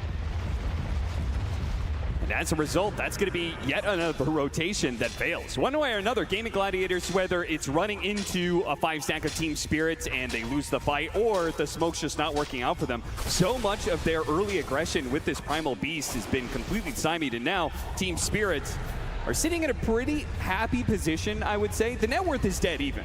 But it does feel like Team Spirit have answered Gaimin Gladiators and all the moves they wanted to make early. I mean, there's a lot of Magnus teams over the history of TI. I think all of them will say, if you are even at the 15-minute mark with a mag lineup, you're winning the game. Like, you're happy because you know this game is going to get extended. You're going to outfarm the enemy. You're going to, in theory, outscale them. Now, a lot can happen in those fights, and this lineup from Gaimin can scale very hard. We've seen Primal Beast go very deep in these later games. One stun into follow-up silence. Of course, Too many heroes. That can also happen. Yeah, this is the move the Gaimin Gladiators, they were trying to play off this, being able to get numbers movement, right? Like the Primal Beast and the Nature's Prophet offer so much mobility around the map. They should be able to outnumber Team Spirit and find openings like that. It's what Celery wants to do for sure. Every time you get one of these pickoffs with the Furon, you get to farm their side of the map, you get deep wards up, it's going to set up for your next play, and then your economy is just going to explode. And you get some extra items on this Fury, and he can control the fight. The Ag's very good this game with the root and disarm, right? This is a great Fury on Ag's game. Wrath of Nature's going to do some mad work here. If he can get anything else to help his team survive in the Chrono, in the RP, Celery's going to be a force to be reckoned with, and he can continue to shove these waves in as well.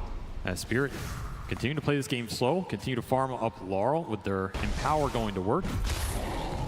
But that is a successful move for Gaimin in a period where Collapse didn't really find that opening with the Blink. We'll have to settle for some farm.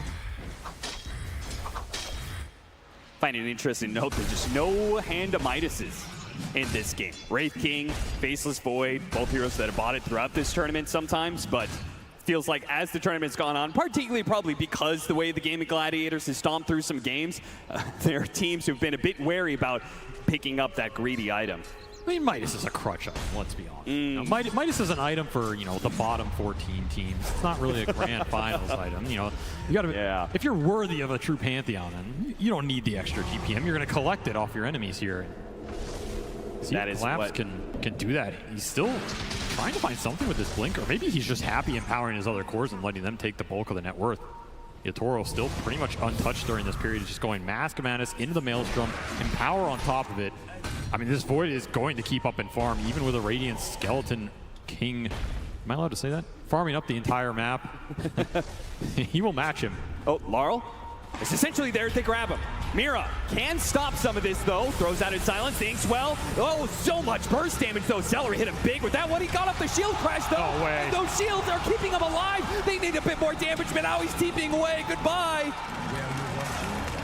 Oh no, Gaimin Gladiators gotta feel so bad about that. A pickoff on Laurel, the highest net worth in this game, would have been a dream opening for them. And that was one of the few openings you'll have against this guy because he is closing in on the Lincolns fast. Just not crisp enough. Laurel walks it off. I think he even misclicked his swashbuckle there. Doratio on the edge of the Chronosphere. Now that's an idea. Team Spirit said, oh, used all those resources bottom lane, huh? It'd be a shame if your carry got picked off, wouldn't it? A heavy cost indeed to missing this gank. As Laurel just plays with his food, and they're going to put those ults to use on Doratio every time. Anytime you can just collect a Morphling in this game, you're super happy about it. Yatoro will just continue to farm. Says, give me the freebie and back to the jungle. It's coming down to Ace right now, right? I mean, it feels like it comes down to Ace in a lot of Gaimin's games, but yeah, particularly right now, he's the strongest hero on the map. He can create the pressure. He can do things like this where he just solo create an opportunity. They're going to find both supports. Ace will walk it off. Yeah, he's got to back away. They showed so many heroes up there killing Maposhka earlier. Maposhka, again, continued to play very aggressively. I mean, the Treant Protector, he was on Gaimin Gladiators' side of the map all the time because he was invisible, but this Enchantress seems to have a similar game plan. He's going to be playing up in Gaimin Gladiators' face, and that does, even if it costs him a death every once in a while, it does create information and space for his cores. Particularly when the Chrono and the RP are down. Yeah. This is where Gaimin can pretty much run the gamut of the map, choose which objective they want, and claim it for free. There's no way you're fighting them without those big ults off cooldown or without Collapse being stronger. Skewer on Skewer play. You're coming with me, Skewer stun. up into the TP point from Quinn. Collapse, as long as he keeps the damage on him, he's not going to be able to blink away, and Quinn will finish the job. Great move from Dyrachyo. Those are the kind of plays you need to see here. If you want to be able to take down the best team at this tournament, you need to be able to pull off some solo moves like that. And create the pressure that's going to create openings elsewhere. And suddenly Dyrachyo, this stolen in power is pretty damn nice. He can throw it on the Wraith King, he can throw it on the Primal, especially bonus damage on Primal. Quinn is going to be very happy with that. That is something we can see in a lot of these fights. Probably going to be the best steal for Dyrachyo outside of maybe time dilation thrown back against Team Spirit, or just creating his own Grimstroke combination. These are good Morphling combos you can use for the fights and the team. Quinn starting to pick up the pace and instantly silenced, and a beautiful soul bite, and now an ink swelled up pinball coming through straight into the heart of Gaimin Gladiators. Dyrachyo's already burned out of most of his mana, pops his wand, but Dyrachyo, he needs to be able to get away from both Wall and Yatoro, and he's been burned out. No chance there. Gaimin Gladiators still have a chance though to be able to fight back around Ace and his Radiance, but without their carry, it's not looking great as Ace is going to be burned out of his first life. Can they fight around this second one? Quinn's sticking around. They certainly don't want to be giving up Ace like this. Here's shot back. Coming up in 2 seconds here. Yeah, Yatoro says, my cooldown's back. Can push this. Just not enough reach. Not necessary, really, for Team Spirit, right? No reason to give them an opportunity like that. You could stretch out, claim all of this map space you've just fought for, and farm away. No, I do think this late game is not 100% right. Like, we're talking about Mag Void. It is very powerful. You're going to get some pickoffs like this for sure, and Empower is going to clean up the map.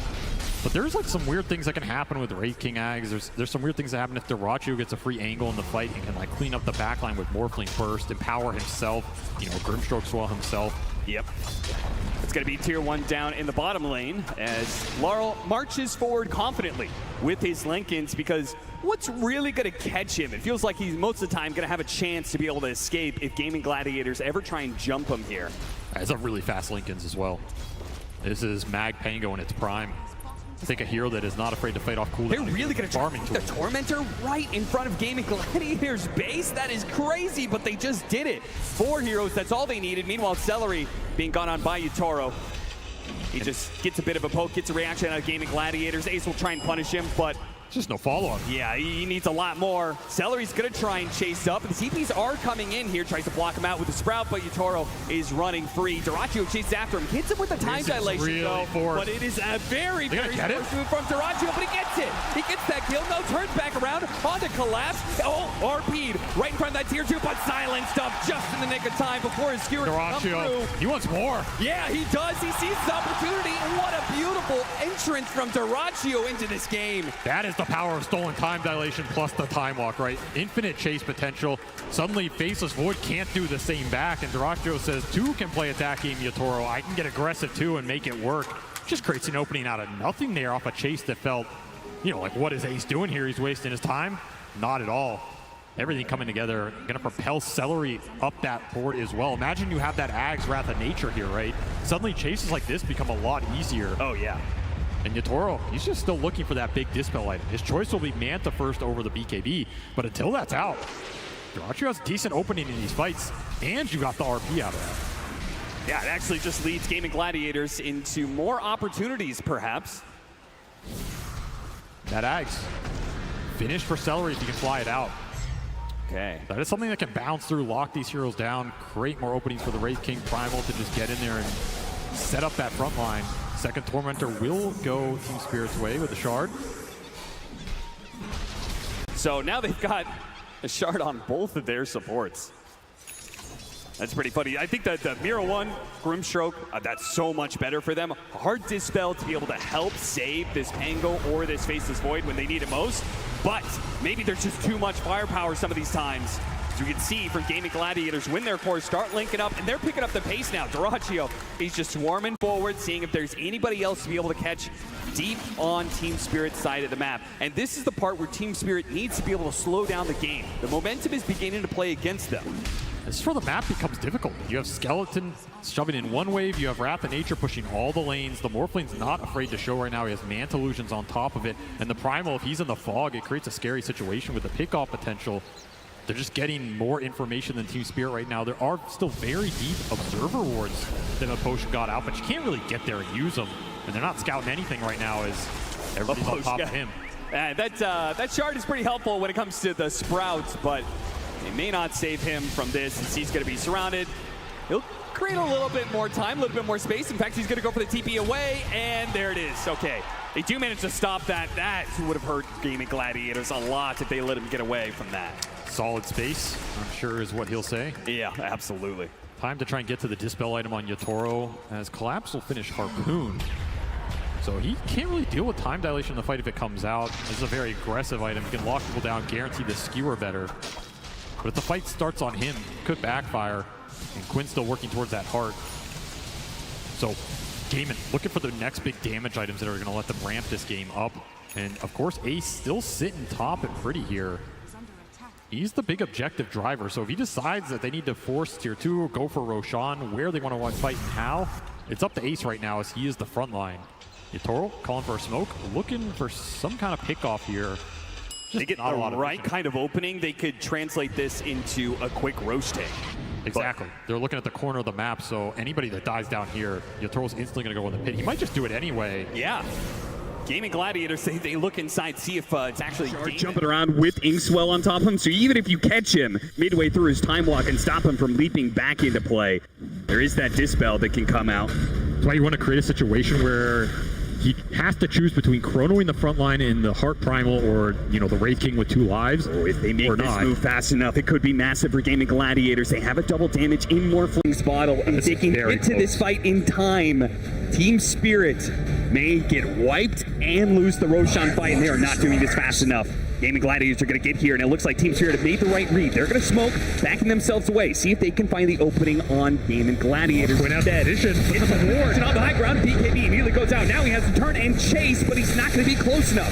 Team Spirit got something big out of him, but they do hit him all. That's going to be able to hit all those heroes. The RP just ran right down the 2 heroes. They jumped into the RP. Dyrachyo dies immediately. He's going to have to do all the damage from here on out, but the Rolling Thunder is dangerous and slows him down with the matches, and the Rolling Thunder hits, and there's no chance. And now they leave Quinn. Yeah, trap him inside that Chronosphere. His BKB is gone. Get the rest. Oh, it's Gaimin Gladiators who had an opportunity there to be able to upset, but now just what they feared the most, which was losing a fight and giving the Roshan to Team Spirit. That may have just occurred. It's going to switch the side, so they're going to have to run up top. They might not have enough time before Gaimin respawn. I mean, you got to remember, they can TP to this dire outpost up here as well if they still have them off cooldown. But damn, what a heads-up RP from Collapse. That is a team fight salvaging RP as the Wrath of Nature just got them all on the backside, and Dilation was thrown out early here.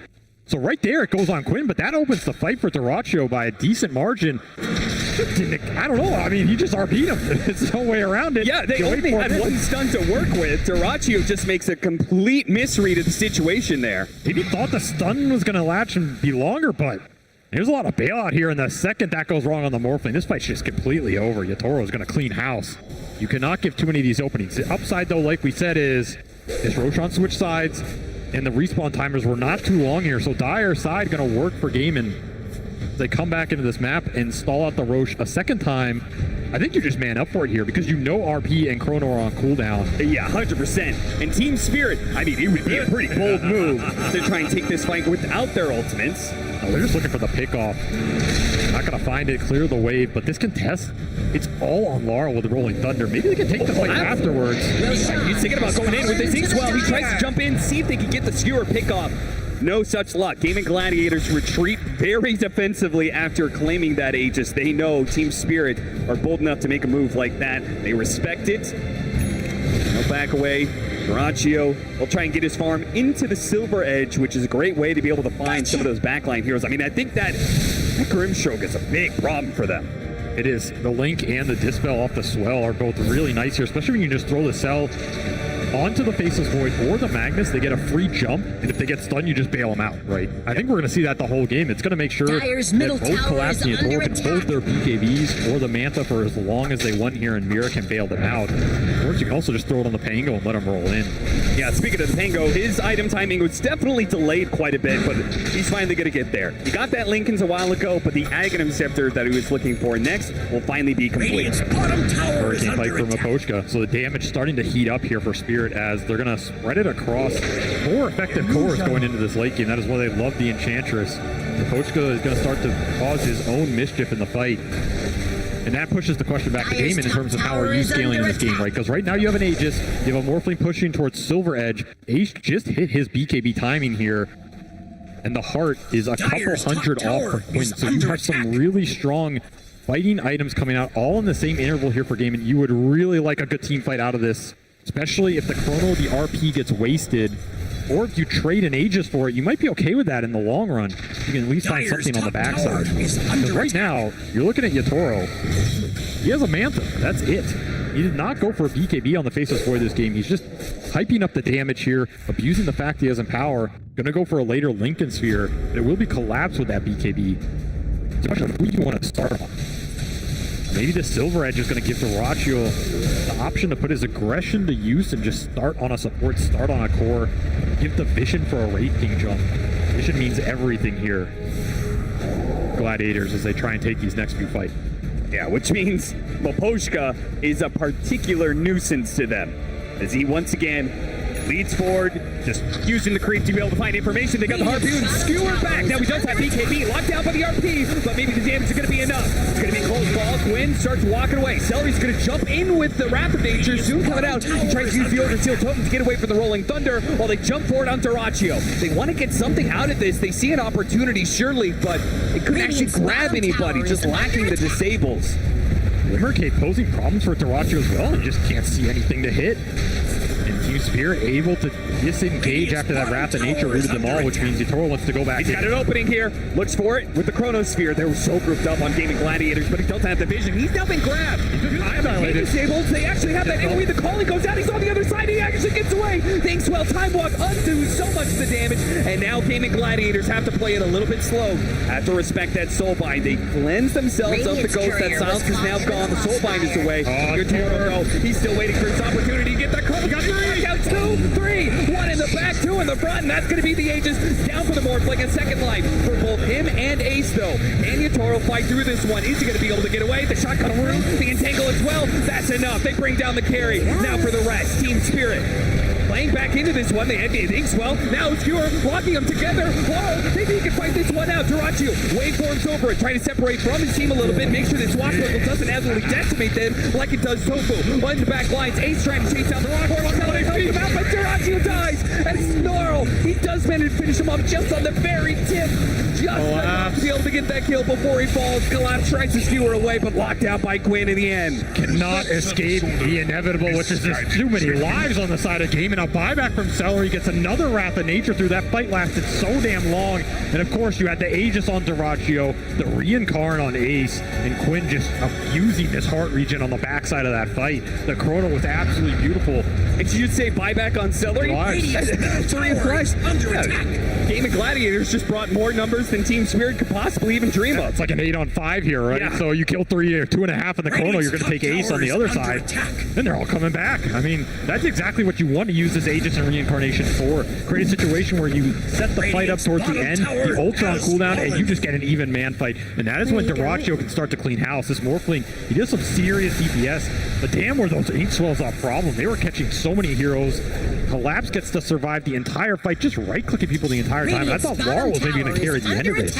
Pango is doing so much DPS. Yeah. Him and Collapse, I think, saved so much of this fight, because if Duraccio managed to live through it, then who knows how much damage they do while Team Spirit is dead. But the fact that Morphling is gone, there goes a decent amount of their pushing power and threat for the high ground. Instead, it's the Furion and the Skeletons that push out. It'll be Ace who collects it, and this Wraith King is just turning into a straight carry right right now. This is not even a bad carry matchup versus the Faces Void. Yeah. You have help to do it. It's just going to be an AC for Ace here. Shard to boot, so you cannot mana burn him out, and he's going to be a problem. You're going to deal enough damage, create enough threat that you're going to have to think about it first, or at least maybe skewer him in deep, take him out for free, and think about when you commit the Chrono or the RP, because it's not so straightforward anymore. You can play off some Pangolier pokes, but damage in the front line is coming through for Gaimin right now, and a lot of it does come down to Dyrachyo. How does he find the angle into the fight? Who does he start on? And does he get caught in those ultimates? Because this Morphling is still incredibly susceptible to time dilation post Manta. He's susceptible to just getting ulted without that morph going out. If that happens, so much of your DPS goes out the window. Suddenly that long fight is no longer favorable for you. It's so wild to me how much Yutoro trusts his team in this situation. I feel like so many other carries, especially carries in this tournament, would have gone for a BKB to help protect themselves, but he seems to just fully trust that Mira is going to be able to back him up, right? I mean, you think Yutoro, God, he's going to buy a BKB. Haven't been watching this man. He's going to go for Scotty up next, which is going to make him very tanky. Gaimin Gladiators may not let him get to this point. Smoked for very, very far forward here. Yeah, Radiance turned off for Ace. They're not showing too much on these waves. They wanted something so badly out of that. They used double scans to try and find some sort of pickoff, but they're left with nothing. Team Spirit holding around their tier 2. I saw something on that ward, and they'll counter smoke it instead. They're missing the Scotty from Yutoro. Big item versus Morphling. He's happy to fight without it. Treants? See nothing. How closely were you looking at the body blocks here? May just depend on it, as they will bypass the vision mechanisms. Level 20 for Yutoro. He has Chrono attack speed here, plus this full Mjolnir. You get caught in this Chrono, it's a very different story than the last fight. How much room are you willing to give up right now? That charge, they spot Celery. Chronosphere on the 2 of them. So he's going to bring down the support first. Nice use of the dead shot there. That'll make sure Ace doesn't get punished too much. But Chronosphere for a 5 position. I don't think Gaimin Gladiators mind that too much, as long as they don't lose control of the Roshan pit during this window. The upside is that buyback's still on cooldown for Celery. So they know they're getting the 4v5 out of that if they take down the Furion first. There's no way you're ready for the Wraith King there. Dead shot will prevent it anyway. More quick kickoff for Yutoro, more gold into his pocket. We'll finish up to Scotty. Now, what about this next part of this matchup? The Wraith King versus the Faceless Void, especially this Wraith King off lane, always going to be going the Aghanim Scepter at some point in time. That Aghanim Scepter is pretty interesting against the burst that Yutoro wants to be able to employ, right? He wants to Chronosphere, make sure that there's one hero or maybe 2 that gets no impact in the fight, just like it looks like Quinn. He barely gets off that, but he is going to be slowed down as soon as the BKB is worn away. The time dilation kicks into play, and yeah, Team Spirit have caught him. Just good vision on the map. Lets them set up for this kill. And just as he was pushing towards that Aghanim Scepter, you're talking about the Wraith King, as the Primal Axe will also play a big part in these fights, just breaking these heroes down, removing some of the passes, letting them get easy kills on things like the Enchantress, removing some of the time off from the Faceless Void. Any extra bit you can gain an advantage for Dyrachyo in these man fights is going to be nice, but I mean, the Wraith King Axe is great versus the ults. It's just a question of can you do anything with like the 5 seconds you have afterwards, right? Dyrachyo going to man up. They're going to jump onto this Faceless Void, see if they can burst him down. Once again, there's that Inkswell Hardness spell. Time waits, an attempt, collapse, he turns around, gets that RP on the 2 of them, blocking down Dyrachyo and finishing him off. And now Ace is going to come back into this with not much support. With no Quinn, they knew they had the numbers advantage, and they take the fight in the Gaimin Gladiators no matter the cost. Gets a jump away. Force Staff helps him out, but it's not far enough. There is nowhere you can go. The collapsing Yutoro cannot follow. That is a very bold move. When your Primal is dead, he's so much of your damage, so much of your burst damage. I mean, again, they're very close to bursting Yutoro, but the man knows his limits. Elvin to the Elvin. Oh, Tofu! Yeah! A shot from downtown claims the life of Yutoro. Just as I caster curse the hell out of him, he gets shot down. Well, the man knows his limits, but I guess not every limit in Dota. The Tormentors are new, we'll cut him some slack, but what a find from Tofu. Just claims it all there, and now the Tormentor did go to Radiant, so they get the kill on Yutoro. Collapse gets the shard. That's a 1,500 gold kill. Yeah, that's the final shard, by the way. Team Spirit, 36 minutes in, have all the shards for their team because they've claimed every single Tormentor. This is crazy. Of course, the Chrono was off cooldown, so you're going to have some downtime for Yutoro where you would have liked to have been up on the map and used it. Surprised it burst him bullseye. He must have like time lock hit the torment there. I mean, at least he can laugh it off here because there's nothing else you can do. Back into the game though, they still don't have ace. They're still looking forward with this smoke. There's a hesitancy here. Toro? Yeah, this is. I'm surprised Gaimin Gladiators are surprised that they're even out here. What the hell is this? Who's put on the high ground? Oh, and he doesn't have a TP. Where are you, Quinn? He's gonna be able to get a force tap down to low ground, but that was an opportunity to get the pickoff, but instead it's Collapse who finds the pickoff. Another Ogre Shield totem for Accelerate, trying to keep him alive. Bump back in, hold the swashbuckle, just barely outside of the range there, and they do. Yotoro's back. Yotoro's back into it. Darachi will be the first one down. Quinn, he has BKB. Can he get it off? No, too many stuns. This damage is ramped up so damn fast. Oh, Collapse got him on the Inkswell. Yotoro says you had your fun, you had your cliff walk, but I'm here to clean it up. And Ace trying to get away desperately. Blink is up. He will get out. Yes. Oh, they got a scan on him. Yeah, turn that radiance off, son. You need to get the hell out of there. You gotta hide. You gotta hide. You can't be farming right now. There's that shard. Collapse pulls him back in a little bit. No harpoon just yet, though. So he couldn't get him any further. Yotoro knows what he wants right now, and that is an Aegis. That is a Roshan fight. The Gaimin could have just committed to. It's also a fight that 30 seconds of it had no Yotoro. They couldn't find anything. They found an inch off of double die between the Morphling and the Primal Beast, and that's it. Team Spirit is way too good at kiting these fights out, not giving you an opening. That Hurricane fight did some serious work. Sent Quinn back to NA with his pal Arteezy stuck up there. But what else are you supposed to do? You have to find the openings. You have to dive. You only have 20 seconds without Yotoro. None of it went your way, and now it's going to be an Aegis into his pocket, a cheese on the back, and I guess everybody can buy BKB at some point. It'll be his next item here at last to seal the deal. He really wanted to save that double damage rune for Laurel or for Yotoro, but Old Treant will deny them that opportunity. Still, though, Team Spirit got to feel very good about this next 4 minutes.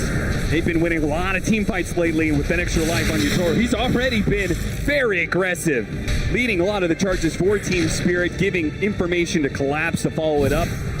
And the second life, I feel like there is nothing to stop this match. So, if you get caught in the corner, you're gone. Yeah, that's it.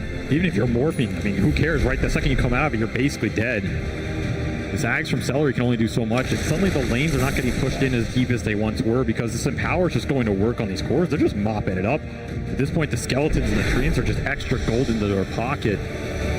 We're looking at 440 CS for Yotoro right now. Dyer's bottom cleaning up these lanes. 500 for Laurel, by the way, who's been swashbuckling what feels like the entire map.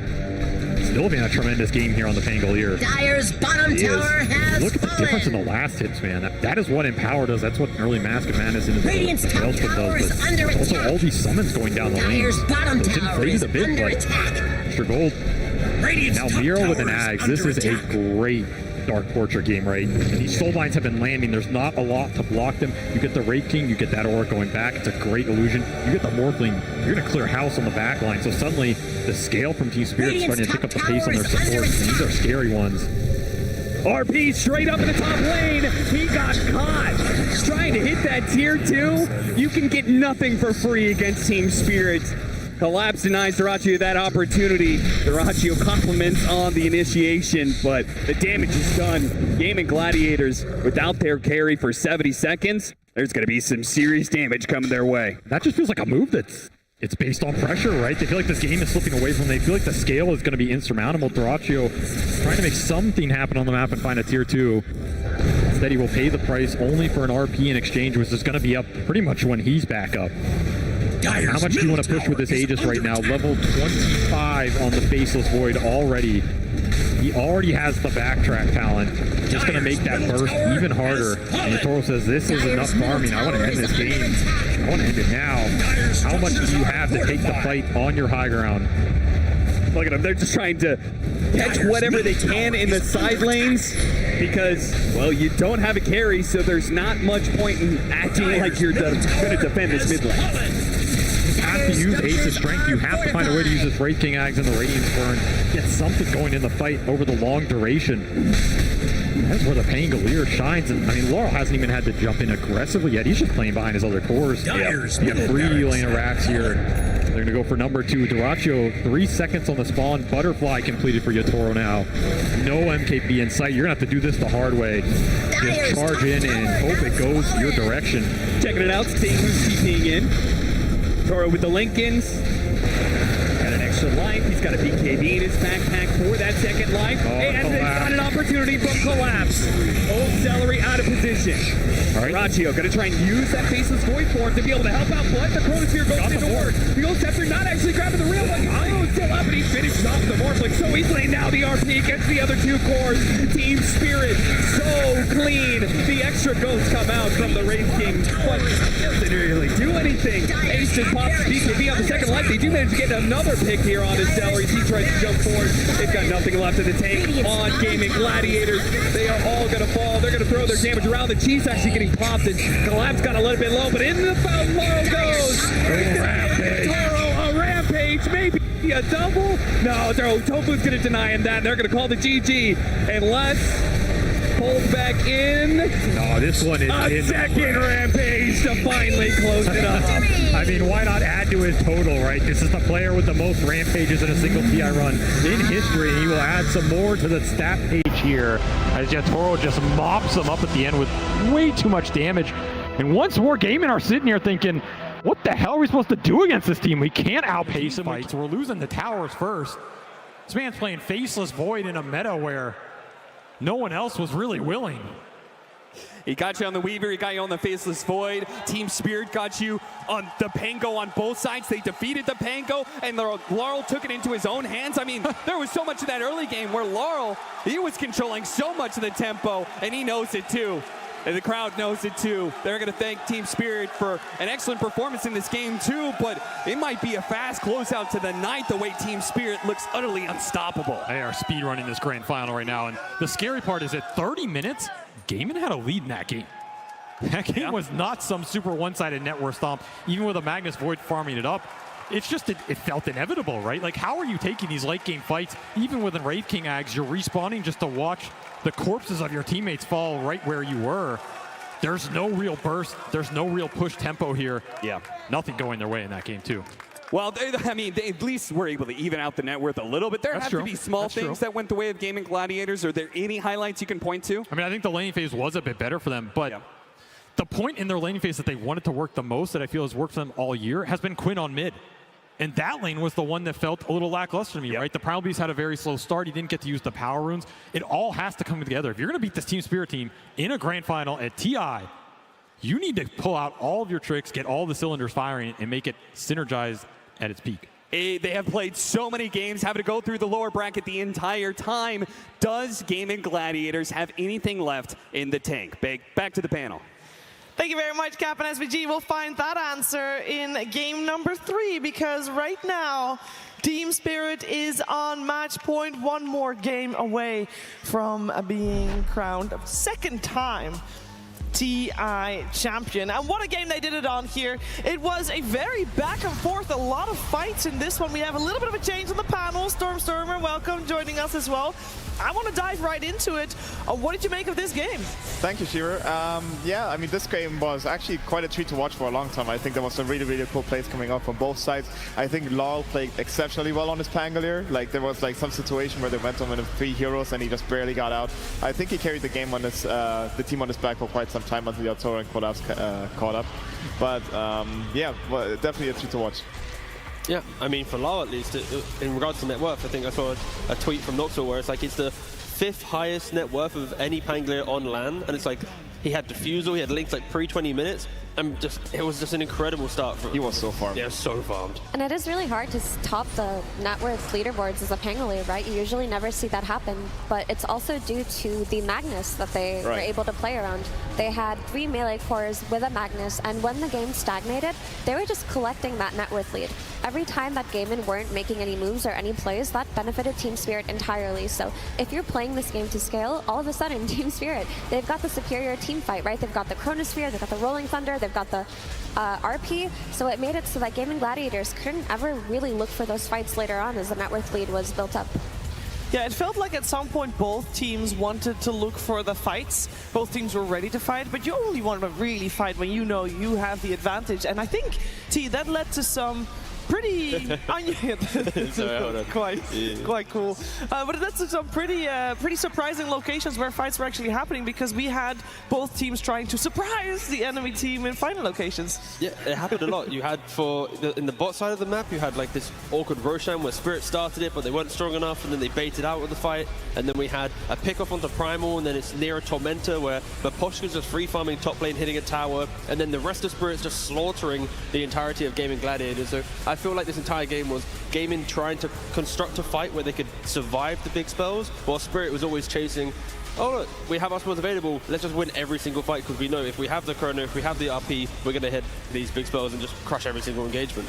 Yeah, and it's hard because they didn't really have that overwhelming teamfight ability on Gaimin, because even when they did have that Aegis on Morphling, they couldn't really ever make anything happen. The fight that they did finally manage to force versus Spirit when Morphling had the Aegis, and they tried to burst the Faceless Void. They couldn't. He time walks away, he chronos. They end up killing the Void in the end, but they didn't really get much in return. I mean, they traded off one of their heroes, everyone else disengaged, and they couldn't turn that winning fight when they got the Void down into anything, because they committed too much and they didn't get enough back, and that really was the story of the game. Yeah, it really, really was, and I feel like we saw Team Spirit. You know, okay, so for people that have been following their vlogs, they have a lot of them. They show a lot of their in-game communication of their vlogs, and those fights that we see them take here on the TI stage, they seem very calm and collected. Stormstormer, there's like, oh, guys, I killed that dude. Yeah, oh, I got stunned, used my ultimate. Oh, he used this whole... It's like they're, you know, like you're walking in the park, like, oh, bird. You know, nice tree. It's literally very cool. Yeah, I mean, it's definitely what you want to stray for as well. I think it's also something that Team Tundra was exceptionally good at when they won TI last year. It just shows that you're confident in what you're saying. You're not over emotional about things. And also, what I love about this team is that even if they die, you can see smiles in their face. Yeah. You know, like this Yatoro, he's dying at the Tormentor. You might think like, oh, I just fed 2k gold to Tofu, but then he's just smiling, you know. And all the team, like, I think they're having such a great time right now, which makes it look even scarier to beat this team. And I think it's worth so much that, like, no matter what is happening, they're keeping a calm head. And this calm communication that you said, like, I think is really, really good to point out, because it just shows that they're really focused, really in zone about the most important things. You don't over-communicate. You don't talk louder to make sure your voice is being heard. Everybody's on the same level. Yeah, and combine that with the fun. They are happening at the same time, and that is a skill. I think they have like the perfect balance, honestly. And together that with how good they play Dota right now, this team is just really scary. It is really scary. I bet the whole team was having a lot of fun actually in one particular moment, and we talked about it a couple times already. You've seen it in the highlights as well. The great escape from Laurel. Purge is going to talk about it now too. Thank you, Shiver. Yeah, the Pango survive was very, very important for Gaimin Gladiator, or for Team Spirit, because he had the most net worth on his team. If he gets killed, it's a big comeback momentum potential for Gaimin Gladiators. They spotted him farming up above. They saw his Invis rune, so they placed the sentry now, and they are looking to chain disable him here. Now, the AoE, the remnant here for Tofu, it does a little circular thing, and every ghost that passes through him is going to silence him. And if they can chain disable him, it's a really, really crucial kill here. But unfortunately, the Primal Beast charge is going to push him back outside of the radius of this next coming ghost. That means the second silence doesn't hit. The pushback does, but he's disabled still in this very moment, and he gets pushed slightly to the left here by the Fear. Now, before Pango's ability here, this one, the roll thing, whatever it's called, it used to give damage reduction. Now it gives you a barrier. So because there's 3 heroes, he gets 600 HP from this, which buys him time to survive. And one other moment that was really, really cool here, because he was in trouble and Mira was on the right, he puts Inkswell on him. It's this little animation. I know there's a lot of stuff going on in this clip. The Inkswell on him, he pops this the moment before he dies. If he doesn't do this, Celery here on the Nature's Prophet attacks him one time. A second auto attack would have killed him, but because these two guys were stunned, he ends up surviving. All these things going together to keep Lar alive, keep his net worth high, and waste Gaimin Gladiators' time on the map. Just an incredibly important moment.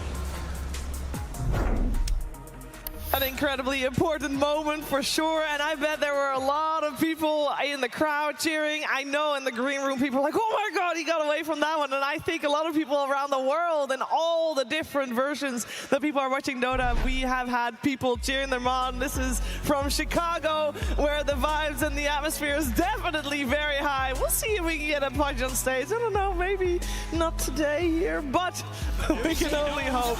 It was very dominant towards towards the end, of course, from Team Spirit, but it was at the start of the game, incredibly back and forth. We heard our drafting panel say the first 7 minutes are going to be really important.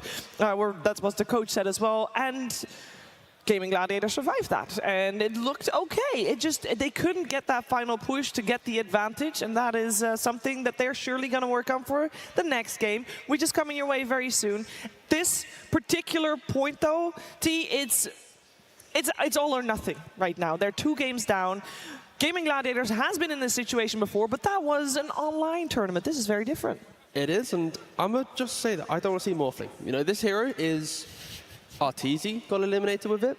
Nightfall got eliminated with it. Now Doratio wants to play it, and he lost game 2. Like, this hero, it's the bane of these lower bracket teams' life, and unfortunately, I don't think it's the one that you want to bring out when your life's on the line. Well, you know, I can only imagine they're going to have something different planned that they have to have. And while they're planning that, we are going to see where Casey's hiding. I think she's in the crowd somewhere. Where are you, Casey? I'm way up here. I'm sorry, I'm turning away from the camera. I'm way up here. How's everybody doing? Okay, so usually, as I move my cord out, I'm such a professional. Usually when we ask people, is this your first TI? We get a lot of, yeah, it's my first TI. I got a very different answer when I came up here. How many have you been to? You know, I'm not sure. 14, 15, 16. Went to Canada was the last one, and now I'm back, so I'm super excited. And the 3 of you have been to most of those together? A couple? I would say like half of them, all the Seattle ones. I soloed in Canada. I've been to 2. This one and I think 2017. And then we were talking just a few minutes ago about the way that this grand final is going, and you heard Shiver say, like, this is do or die, game 3. How's everybody feeling? You, sir, are feeling very well. Want to tell everybody why? I bet on Team Spirit on the compendium. So. I'm sorry, what is wrong with this crowd that, like, 3 of you are like, yay. Okay, I want to hear from the Gaimin Gladiators. Wow. I think this section can do better. All right? I want to hear you as loud. Do you see? Now, this is what Slack should do when he starts talking louder. You hold the microphone further away, like this. All right, come on, upper rafters. Let's hear it. I'm going to have my amazing photographer, Phil, spin around and show you how great this view is from up here. You were saying this is like the best seats in the house, right? Been here for 3 days. Best seats in the house. Nice. Oh, I hear a cheer starting. 3 people. All right.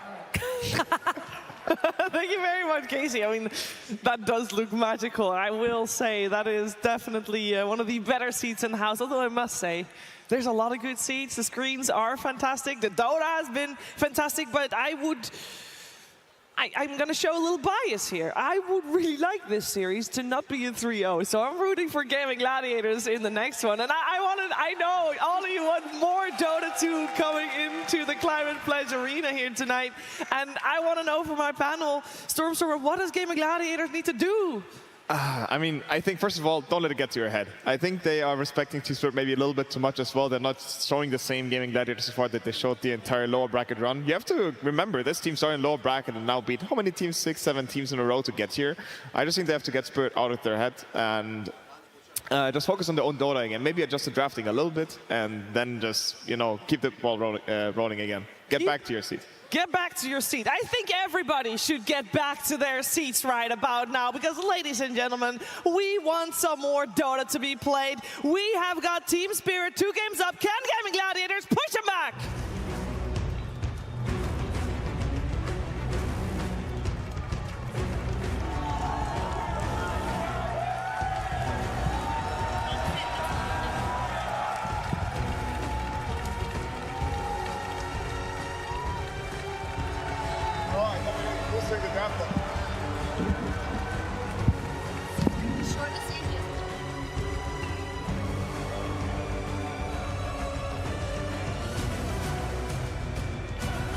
Ladies and gentlemen, Team Spirit, Gaimin Gladiators, game number 3 of this best of 5 grand finals here. But Team Spirit, 2 games up. Gaimin Gladiators need all the help they can get right now, and that means every single person in this Climate Pledge Arena, we need you to be extra loud. I know you've been saving your voice for game number 5, but come on! You need to get there first, so I want to have no voices left by the end of this one. I know a lot of people have already spent everything they had, but I know we got to lead a little bit more coming out for game number 3. We know they can do it. They've been in grand finals so many times. Every single LAN event this year in the DPC, Gaimin Gladiators has come out on top. Team Spirit, they started really clicking at Re-Up Masters, and they have not dropped the ball since. And the fact that they're coming into this grand finals, that like each draft is completely different. In game 1, Weaver, Beastmaster, they swarm the map, they're the aggressors. Game 2, they got big cooldowns, Magnus, Void, like being the team down 2-0 and having to try and work out how do we do with aggression, how do we deal with the scaling. Like you don't know what's going to come at you in this third game. So for Gaimin, it's not about Team Spirit at this point, it's about what can they bring themselves. What is their draft to get them through the laning phase and set themselves up a game that they can actually dictate. Because right now, they're just victim to Team Spirit 2 times in a row. Yeah. But also, I just want to have Storm elaborate a little bit more on what he was talking about when he said they need to get Spirit out of their heads. And how do you feel like that? What does that mean when you say that the enemy team is in your head? Are you drafting differently? Are you playing differently? Can you speak to it from your personal experience? Yes, I think both of it. I think like I think first of all their gaming players should just play the heroes that they're most comfortable with. That they don't like, for example, draft heroes because they want to block pick them from the enemy team or stuff like that. They should just play their own game regardless of who they're playing against. And I know that some players on gaming, like, it is good to have healthy respect towards the enemy team on Team Spirit, but I don't think it should like affect your own gameplay too much. You should respect what the enemy team is doing. You should know their strengths and weaknesses, but it should not cause yourself to have more weaknesses, if that makes sense. Just basically reset. Don't care who you play against. Remember all the games that got you to this point, got you through the entire lower bracket to this game 3, and make it like a home run again. Gotta remember as well, Team Spirit, when they won TI10 back then, right, they were also 2 games ahead, and then it still went to a 5-game series against PSG LGD back then. So this is not over yet whatsoever, and I hope Gaimin Gladiators also have that in their head right now, that, like, you know, it's maybe a longer day for them as well. They also have to play the lower bracket finals against I forgot just now. Bad memory. LGD. LGD? Okay, that's okay, what's LGD, right? And now they're here again, so it is a longer day for them, but I all just hope they, like, whatever it was, they got the energy running again, and they just go into it right now. Yeah, we're gonna find out, can Gaimin Gladiators force out the next game, or will Team Spirit be the 2-time champion? Now let's hear it for game 3! Team Spirit versus Gaimin Gladiators. Grand Finals. Game 3. Welcome back to the draft panel for game number 3, everybody. This is everything on the line for Gaimin Gladiators. Down 0-2. Team Spirit have been crushing so far. Seems like they have all the answers. They have all the strategies that they need to become champions once again, just like back 2 years ago. What do you guys want to see Gaimin Gladiators? I feel like I'm repeating myself after game number 1, but it really is the story here. How can Gaimin Gladiators dig themselves out of this strategical hold they found themselves in? Honestly, I thought their draft last game, they had a really good shot. I think they identified that they want to target a little bit more of non-Collapse heroes. They let Collapse go as Magnus, and I thought that it was not a bad idea. I don't think Collapse had the usual Magnus impact. Maybe he didn't need it, maybe he didn't get there. Tofu was able to pick up an early Yule Scepter, but I think I just want them to do that, but there was a time where, like, they had the triple wave with Quinn. I want them to play even more for the mid pressure, because Laurel I don't know, the guy's too good. He had too good a game. I would like Gladiators get back to the idea of super pressure, super tempo, crazy, super fast, super strong lanes. I think that potentially might work. Yeah, something like this, you need to risk at some point, right? You're 0-2, they definitely have it. Like, they definitely gave a very good fights in both games. Like, both games they actually gave good fights. They had good lanes and stuff. Yeah, but this last game was rough to play after some point because Void Magnus is just too strong, like, when it comes to late game. So I hope this time maybe we just, you know, go super tempo. I definitely agree with Dindy on that one. The way Gaimin Gladiators got here was with that tempo, pushing the high ground. It felt like in that last game they kind of fell back. Like, we don't really want to do that. Instead, we're going to try and match you in the late game, pick up a Duraccio Morphling. And he played pretty amazing for the most part. Had a couple bad deaths, but overall, like, you're playing into how Team Spirit wants to play at that point. You're not really playing the game that got you into this grand finals in particular. So we'll see if they go ahead and do that. But the problem is, I think when you play against Team Spirit right now, there's like a triple threat here. It's like you have to deal with Collapse, which they've been trying to do through bans. And then I think what really leveled up Spirit is Laurel. He's just playing so good every game. And you see Quinn, he's normally taking control of the map. He's like making moves. He hasn't been able to in these last 2 games because Laurel's having a great laning stage. And of course, there's always Yatoro, who's you're going to pick the CK, but you don't even know if it's his. He's strategically taking away a lot of Duracio's heroes, making them feel a bit uncomfortable. So there's a lot of things they're doing at a strategic level and in game that is just really hard for gaming to address. So what do you think, Gaimin, if we want to see this early aggression from them, what is the first pick of the game? Do you just go for the celery end chairing, or like, okay, full focus on early laning stage and putting that pressure? Your Chen was obviously banned that you've had a great success with in that macro strategy. Is the end into CK even appealing to start off? I think it's normally like a decent matchup for CK because he's actually one of the heroes that can kill Ench pretty easily when you bring her out of position. But honestly, I sort of like that line of thought. I think at this tournament, they usually pick Ench with Weaver, just because it gives the Ench a really strong lane. Once you give Ench a strong lane, you can snowball the other lanes, you can leave it alone. But I don't mind that if they pick another strong carry with it. Okay, there's the AA we were looking for in both of the previous games, and this time Gaimin are going to bring it out. Does this fit the bill for you guys? Not a strong laner. Not a strong laner, not a fast tempo hero, but it can buff really well like other heroes that you can have in a draft. Vortex is extremely strong, also shut down a lot of like fat heroes with Bayern, Heart of Tarask and stuff, so might see something. If you build up a strong like carry that fits AA on lane, it can still be pretty strong lane.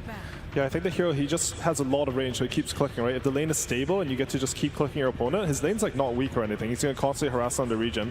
I think generally what AA picks mean is that they want to play with their mid. Generally when you pick AA, you pick some high damage mid and they just sort of run around together. You get stacks and then they play together. You get stacks, you get played together. And I think that's also something that we saw a lot from Gladiators in this tournament, is they would play a lot off these stacks. I think the AA could be a good start for that.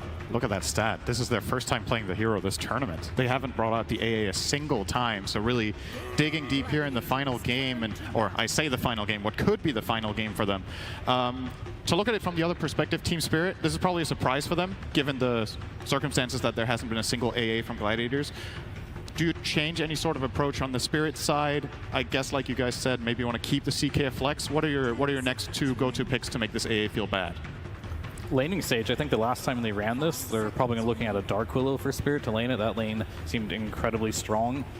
I'm not sure who's going to play the CK. They might keep it open for a while. It is a little annoying to play CK versus AA in some ways because the armlet issue, you can't really toggle that. So that could be annoying. But then again, the Phantasm does delete AA pretty quickly, so I could see this being an off-lane CK if Yatoro finds a better pick for himself. But I think the Dark Willow is definitely something they're looking at. I would really like it if they pick Dark Willow. I think what you said about the 3 CK sounds good as well, because AA can keep clicking the CK, but as soon as it's level 3 or 4, these clicks aren't going to do anything to him at all. Yeah, AA afraid of mobile heroes and heroes who are very fast and can jump backlines and stuff like this. So we can see already Primo and Bug Bans, and CK is one of those heroes actually. It's pretty like fast hero, it gets into backlines pretty fast. So heroes who doesn't afraid AA, in some sense maybe TB can work again for Team Spirit, because you always can swap HP, like even if you're under AA ulti. Yeah. I think they're going to pick 18 Spectre. Like, they should start to look at it. I don't know if they will for sure, but I liked what you said about like getting these backline jumpers. I think Yatoro, he played a lot of Spectre.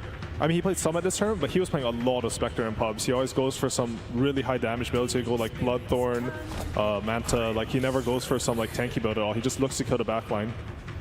I guess Grimstroke does something similar that you were saying as well, right? Just giving you a really high kill threat lane. You want to make sure that the CK is at least open as a flex or the 18 pick. Yeah, I think they go for that because it's a lot better versus the Pango than the Willow would be, right? You can get the leash on him and then he can get stuck. So same thing in the laning stage though. It's really strong, get on top of him, lots of damage. Just Grim is better for this particular game. Triant is in again. This was a hero Spirit ran against Pango last time, but they are going to go for the Tusk. Are we committed here to a 5 Tusk for this reason? Has Mira been playing Grim? He has, right? They've both played both of these heroes. So this for Team Spirit, I believe, is a complete flex among their support players. Mira has not played Tusk yet, so it's most likely 100% in Poshka so far. Did he not play Tusk in game 1? Am I... Oh, he played it in the last game, but outside of that, I suppose. Right, outside of this series. Okay, got it. Yeah. My notes are outdated from the last. I'm sure they can flex it perfectly well. I think actually Morta's not banned in this series, which is sort of surprising because I mean they broke Gaimin's confidence in the hero a bit because I think Tofu played literally every game on this hero before that. You just go back for it, yeah, because it does what they need him to do, right?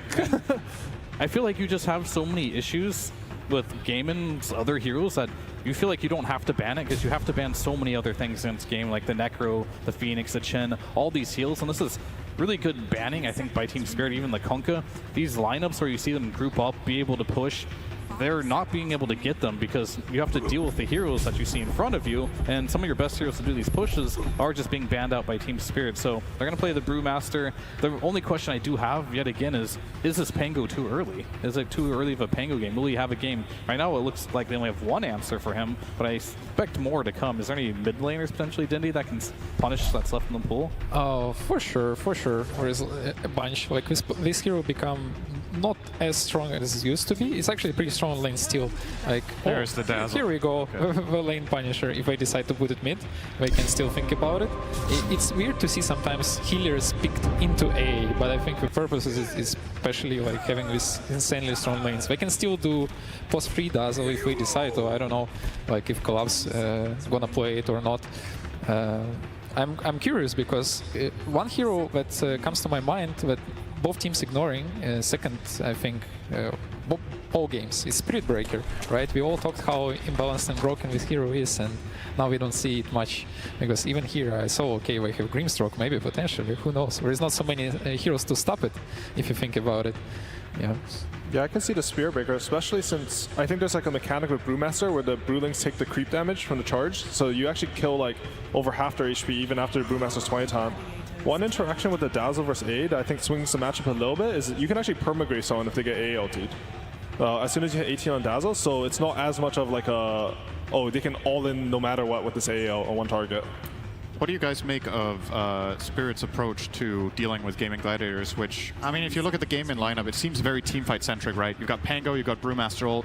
Are you a little concerned for Gaimin Gladiators having downtime when they have cooldown on this? You look at Spirit's lineup, it seems very fast, very low cooldown. It can play in duos, trios. Do you think by design this Dazzle fits that playstyle really well?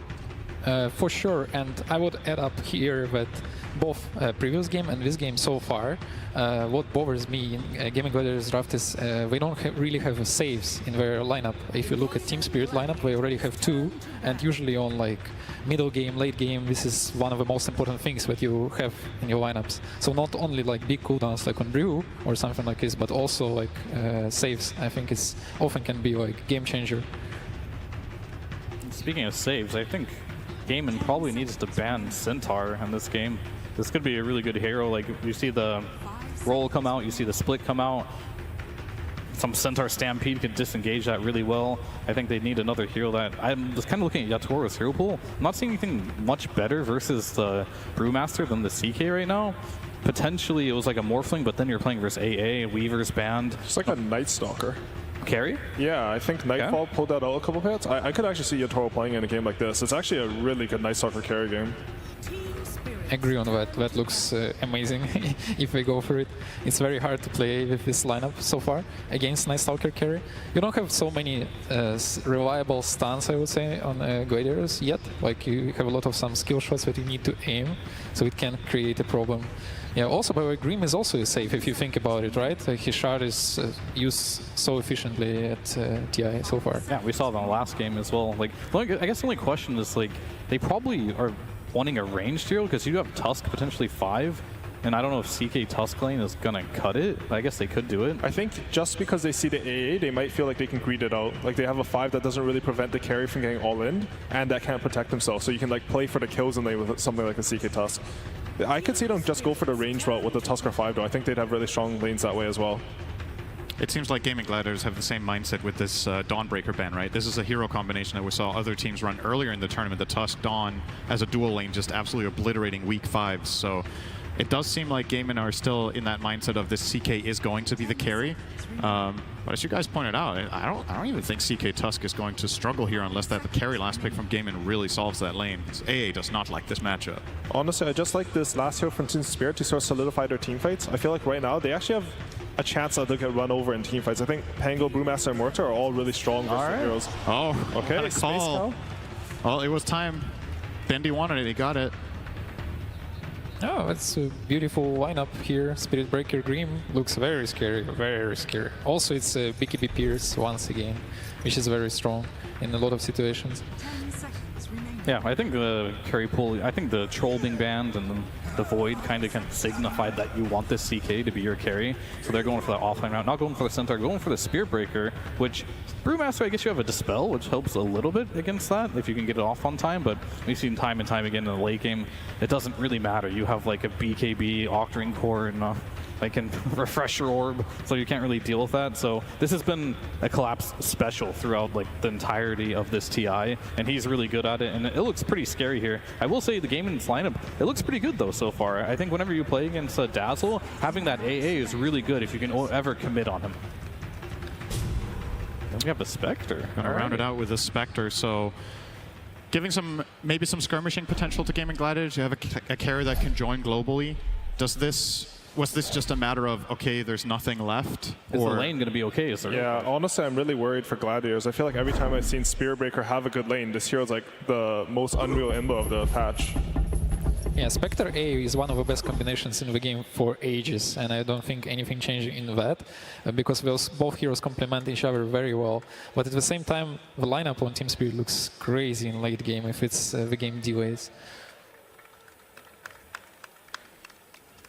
All right, seems like we're grasping. Are we grasping at straws for Gaimin Gladiators? Is this actually going to be that difficult of a safe lane? Or is maybe some sort of hope with rotation from maybe a gating where it could offset this balance in the top lane? Can you leave Brewmaster alone for a minute to try to help? Or do you need to get really creative? I think a lot can happen in this game, and I think a lot's going to come from the mid lane. And can Quinn get rotations? And can they abuse Laurel this game? Because I think Laurel is very exploitable in this game with AA ults, Spectre ults, and if he feeds a lot of net worth back, that could be a way back into the game. Yeah, I can completely see that. If one lane starts getting pressured, like you have the Spectre to add on, the Pangolier probably is going to be the strongest hero in the game when he gets his role. So they do have a lot of angles on Gladiator to snowball off that. So I guess, I mean, not to sound like a broken record, but we're very focused on the laning stage, as per usual in this series. If you're in Quinn's shoes in this game, obviously you've had a couple of games that did not go according to plan, right? Let's talk a little bit about the mentality of him going up against what we assume will be a very unfavorable matchup against Laurel and the Dazzle. What do you think Quinn is telling his team right now? Is it, all right, I'm going to be struggling, but I'll come back, or I need help for sure in this game? It's actually not that bad for Pango. It's one of the better heroes to sustain against Dazzle, because you have 2 jumps to jump away from its poison attacks. So I think Quinn is extremely experienced and he will be fine. All right, guys, Gaimin Gladiators, they are on the ropes. I'm sure Team Spirit are feeling themselves right now, and let's see if it is the same for their coach, Silent. Thank you very much. I am joined by Silent of Team Welcome to the defense of the ancients. Prepare for battle.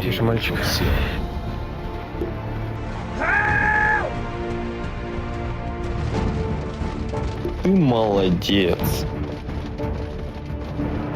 Why don't you take this time to wash your face, okay?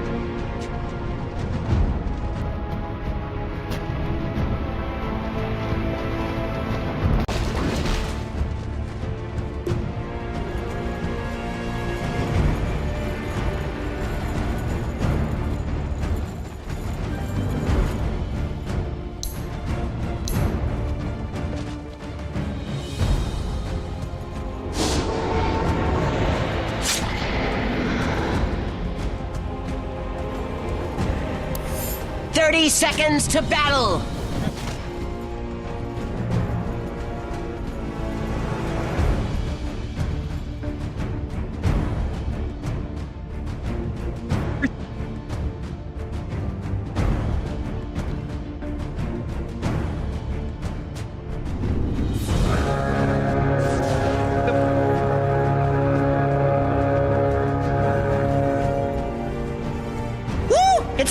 just starting!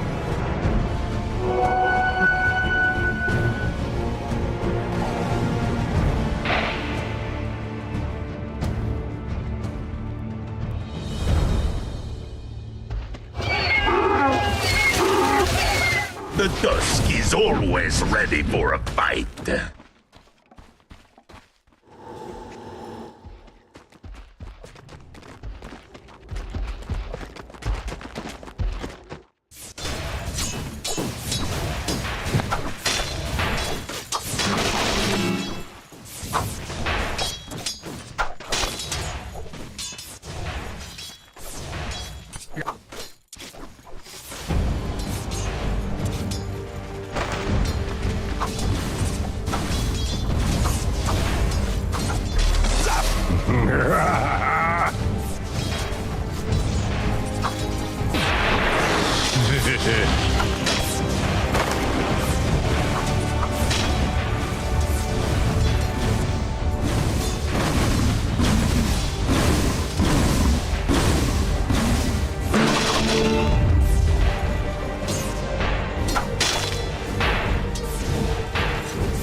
And Celery in trouble in the bottom lane, and that is going to be your first blood. Collapse will claim it with a bash.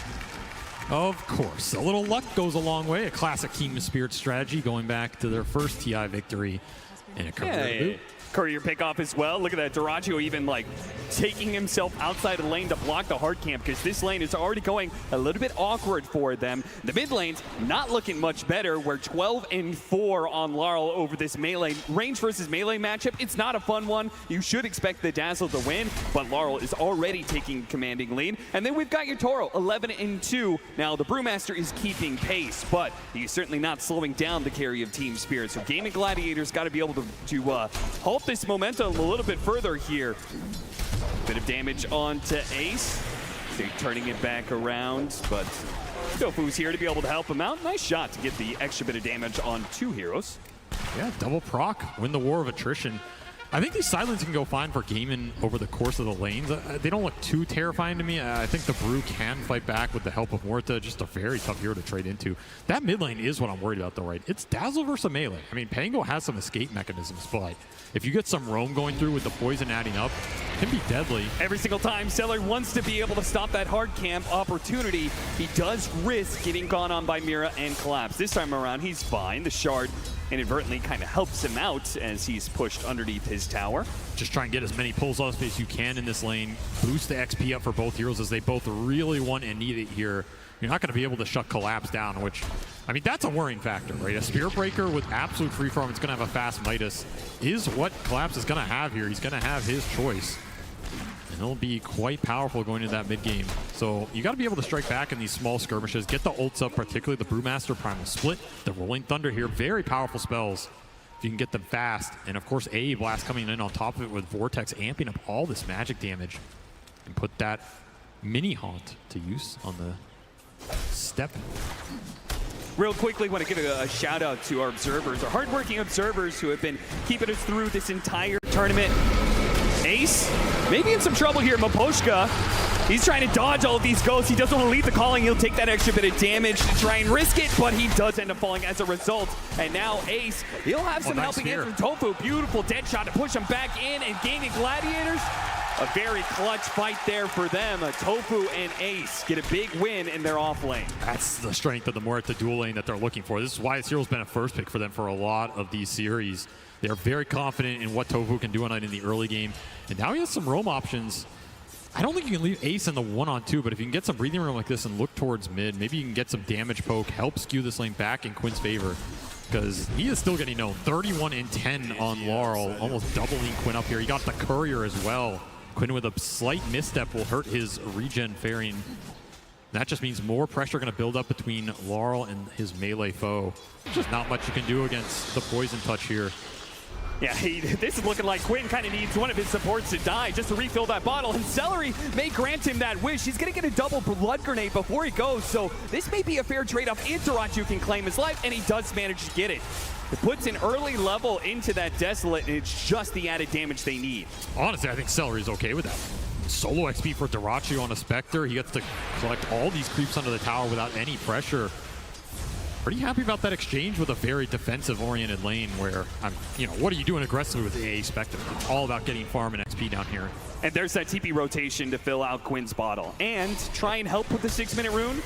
We'll see if he's able to do so, but Team Spirit not going to worry about the runes here. Instead, they try and win this off-lane situation where Ace and Tofu were doing pretty well for themselves. They bring 3 heroes to the matter to bring down Ace if they can get him. Slowed down by the blood grenade. They only need a couple more hits. They've got more blood.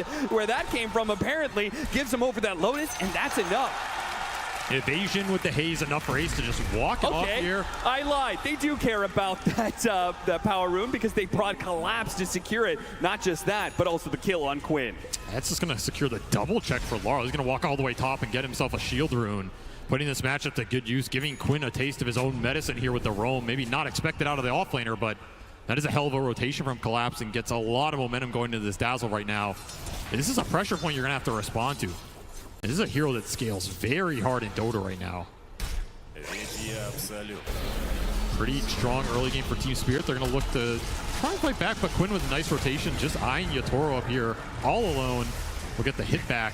If you're just going to keep dying in your lane, you might as well rotate out of it, even if it means you're doing it pre-level 6. So, as you can see, anybody who shows up in the mid lane is going to be run over by the Dazzle, especially if you get the extra vision of like a tough snowball or the Spirit Breaker charge. You just can't get away from this poison touch hit. So, no, especially with these wards behind the tower already. Deep observer for Team Spirit behind Gaimin Tier 1. Collapse having a chuckle about that. Yeah, but that was all because Quinn tipped him before the charge even completed. Quinn knew what was coming. He could do nothing to stop it. Well, could have picked a real hero. It's always an option. Just saying. 4-4, 7.5 minutes in. Did we trade off Wisdom Runes? Yeah. Yes, that was the one upside of them going on mid. You guarantee the Wisdom Rune trade, which Celery's definitely happy about. Yeah. I mean, you're saying he's like happy to soak up XP here, but it is a weird position for an AA who'd rather just be pulling if nothing else is happening. They'll leave Darachu alone in the bottom lane, but a really good use of the dagger will get him over that little cliff area, and Tofu can get some damage back in return. No threat of anybody dying, but a decent punish, and will allow Darachu to clean up some CS, but he is being pushed out of lane. Mira's not giving up on it just yet. And Leposhka even rotating down here. And Leposhka even rotating down here, potentially throwing that Inkswell into the Breaker. I mean, this is a combination we also saw when Breaker was hot that last patch. The Team Spirit were very comfortable playing.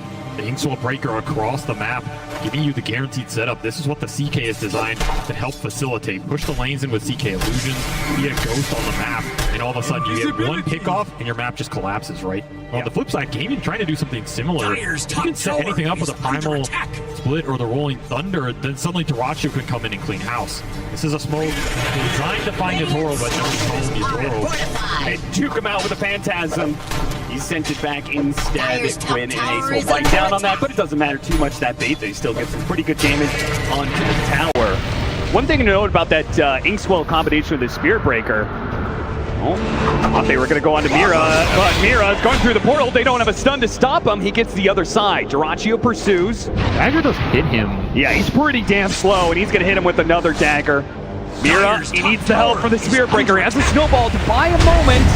Collapse, pops his ultimate, immediately goes for the kill on the Tofu to see if they can trade things out here for the chart and the calling. That actually protects him there. Collapse doesn't want to trade 2 for 1, so he's going to go ahead and give up on that. They cannot afford to give any more kills to this Darachu Spectre. They're rotating Laurel bottom. They really want to punish Darachu. There it is. Coming back. Well charge in, chaining the stuns and adding up on the damage. Spirit Breaker got that 5% buff. The movement speed as damage got buffed up by 5%. That was enough to bring him back into the meta, but then that's even more to add in this Inkswell movement speed buff. It's a deadly combination for a reason. I like that rotation from Laurel. That's such a heads-up read there. You can just walk down the lane. There's no vision here. They probably had a read because Celery's been mid the whole time, right? It's going to limit where your observers are going to go.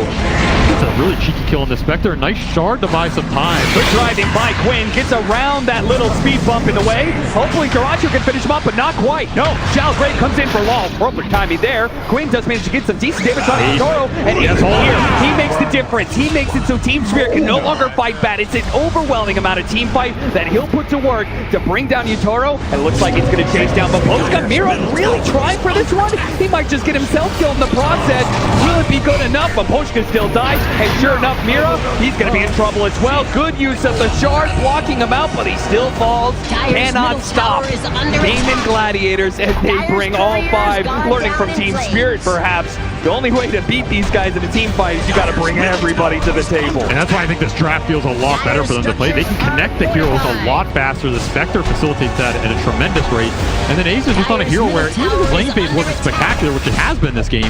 That Primal Split into a fast Radiance is going to give them all the team fight they need. This CK does not have free engagements, where it felt like in the first two games, Yatoro's connections were uncountered, right? Yeah. He goes in with a Weaver, goes in with a Faceless Void, gets what he wants and gets out. This game, Yatoro finds himself in a pickle mid where he just can't escape, pays the price, and 0-3 start for Yatoro got up here. Perhaps one of the rougher early games we've seen from the entire tournament. That is a very good position for Gaimin to be in.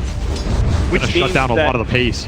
Barl's going to have to pick up that little bit of slack, right? Yes. He's going to have to step in with this Dazzle, but the Dazzle, I feel like, isn't a hero you really want to utilize just yet. It feels like that Aghanim Scepter is such a key timing. You can't afford to delay that by getting into some risky engagement. And this hero is like Tinker in some ways. Like, I guess first item, kind of easy to get to. You're a powerhouse when you get it, but then you fall into a valley, and it's like the next 2 or 3 you have to get to before you really come online in the ultra late, and those team fights start to become impossible for the enemy. That is a period where Gaimin can strike with this Radiance, which is going to be coming out fast on Ace this game. And just take the team fight to Team Spirit, which is where, again, you have to meet this team. You have to be willing to take the 5-on-5s and win them and translate it into objectives. You can't just go for the other first. Smoke across the map. They failed to get the initiation on Collapse. We're going to try and join Quinn for the power rune. Quinn's going to need that help too. He sounds up. The Poison Touch. Bankswell's on top of him, but he does manage to get away with the Swashbuckle just in time. The charge is going to complete. Collapse. He's got his ultimate. He may not even need it though. The Poison Touch slowed him down so much. And Mapochka is getting a TP out. The shot. Oh, just so close, but it runs out. It doesn't get there in time. And now a snowball to the other side to meet Taracho, as it is now him who is surrounded by Team Spirit heroes. Too many to count. And that is a Midas Chaos Knight coming in and cleaning up the enemy carry there. Yatoro gets some XP, a much better turnaround for him as opposed to the last River fight where they were still missing that tier 1. So maybe a smoke and connection that Quinn and the gang just didn't expect, considering they're missing that objective that went down in the previous fight. Is under attack. But it seems like Team Spirit take advantage of that bit of an overlook from Quinn. And now Collapse, highest net worth in the game, but Gaimin Gladiators don't want to slow down just yet. They still have that Rolling Thunder. Didn't use it in the last fight, so Tofu and Celery think to themselves that if they can get the right kind of initiation here with the Rolling Thunder, they can follow it up with the Ice Blast, but Yutoro, he's in the staircase. It's going to be very awkward. The Soulbind does actually latch onto the two of them as Spectre jumps in. No way. Well, please tell me they're going to hit him. Oh, they barely got it. In the fountain, he will go down. It wasn't even the blast, it was like an urn tick or something that got him in the end. Post that grave. That was a nasty soulbind, something they're going to have to think about with Rocket walking in.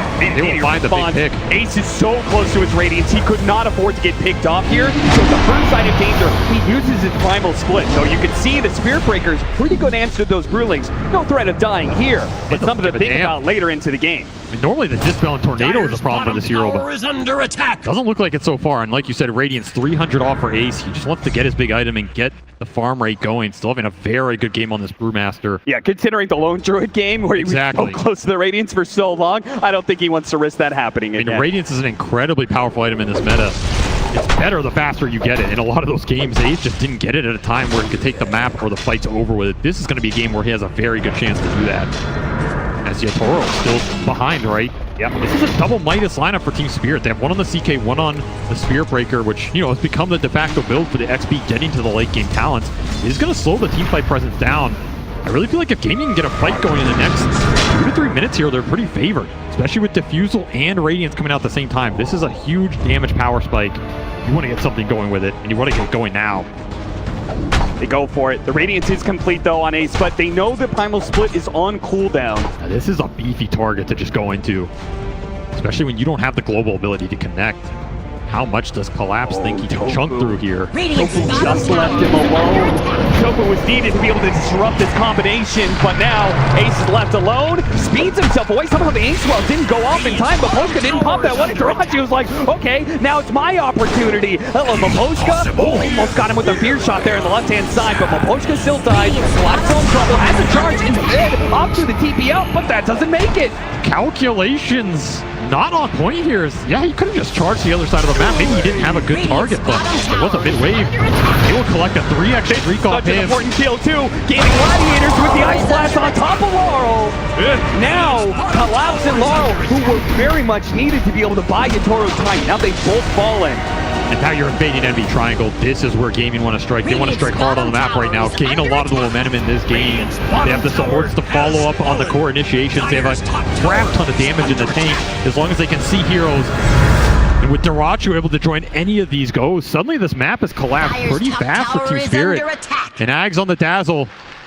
Try and stem some of this bleeding, but right now this crowd, they want to see a game 4. They want to see Gaimin strike back in this game 3. And they are delivering.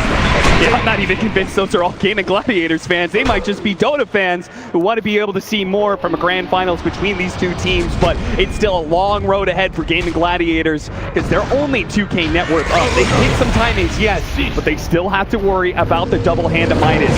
They have to play this clean. They need to be able to get good execution, but they can't afford to use any pickoffs. Good roll in from Quinn from behind, though, trapping Team Spirit.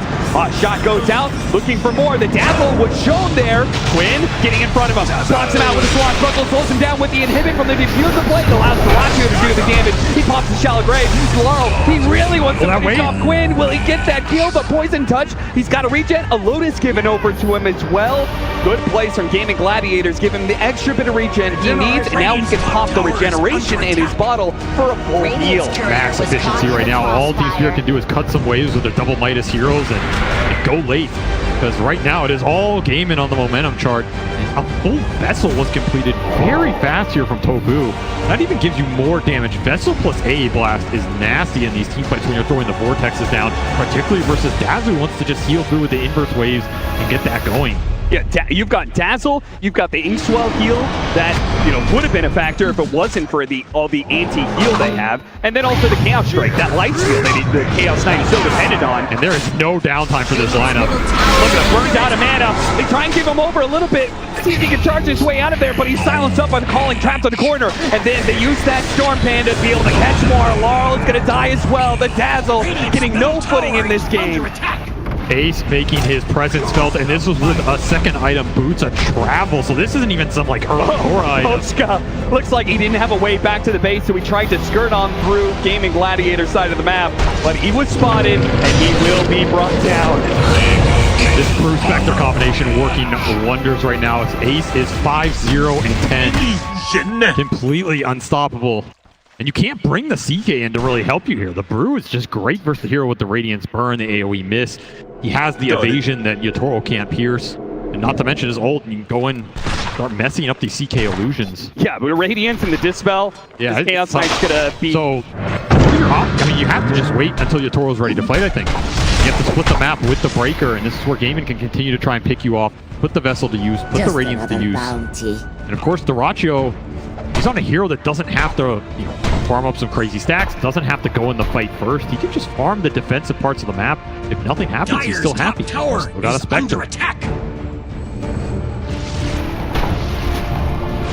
Rum for Tofu just to buff up the team fight even more here. Dire's top tower is under attack. Horta is doing work, also having a perfect game so far. And the calling is not a spell that these Team Spirit heroes want to fight into. It's annoying for Mira going in with the snowball. It's annoying for Laurel trying to run in and grave people with low-level grave. Team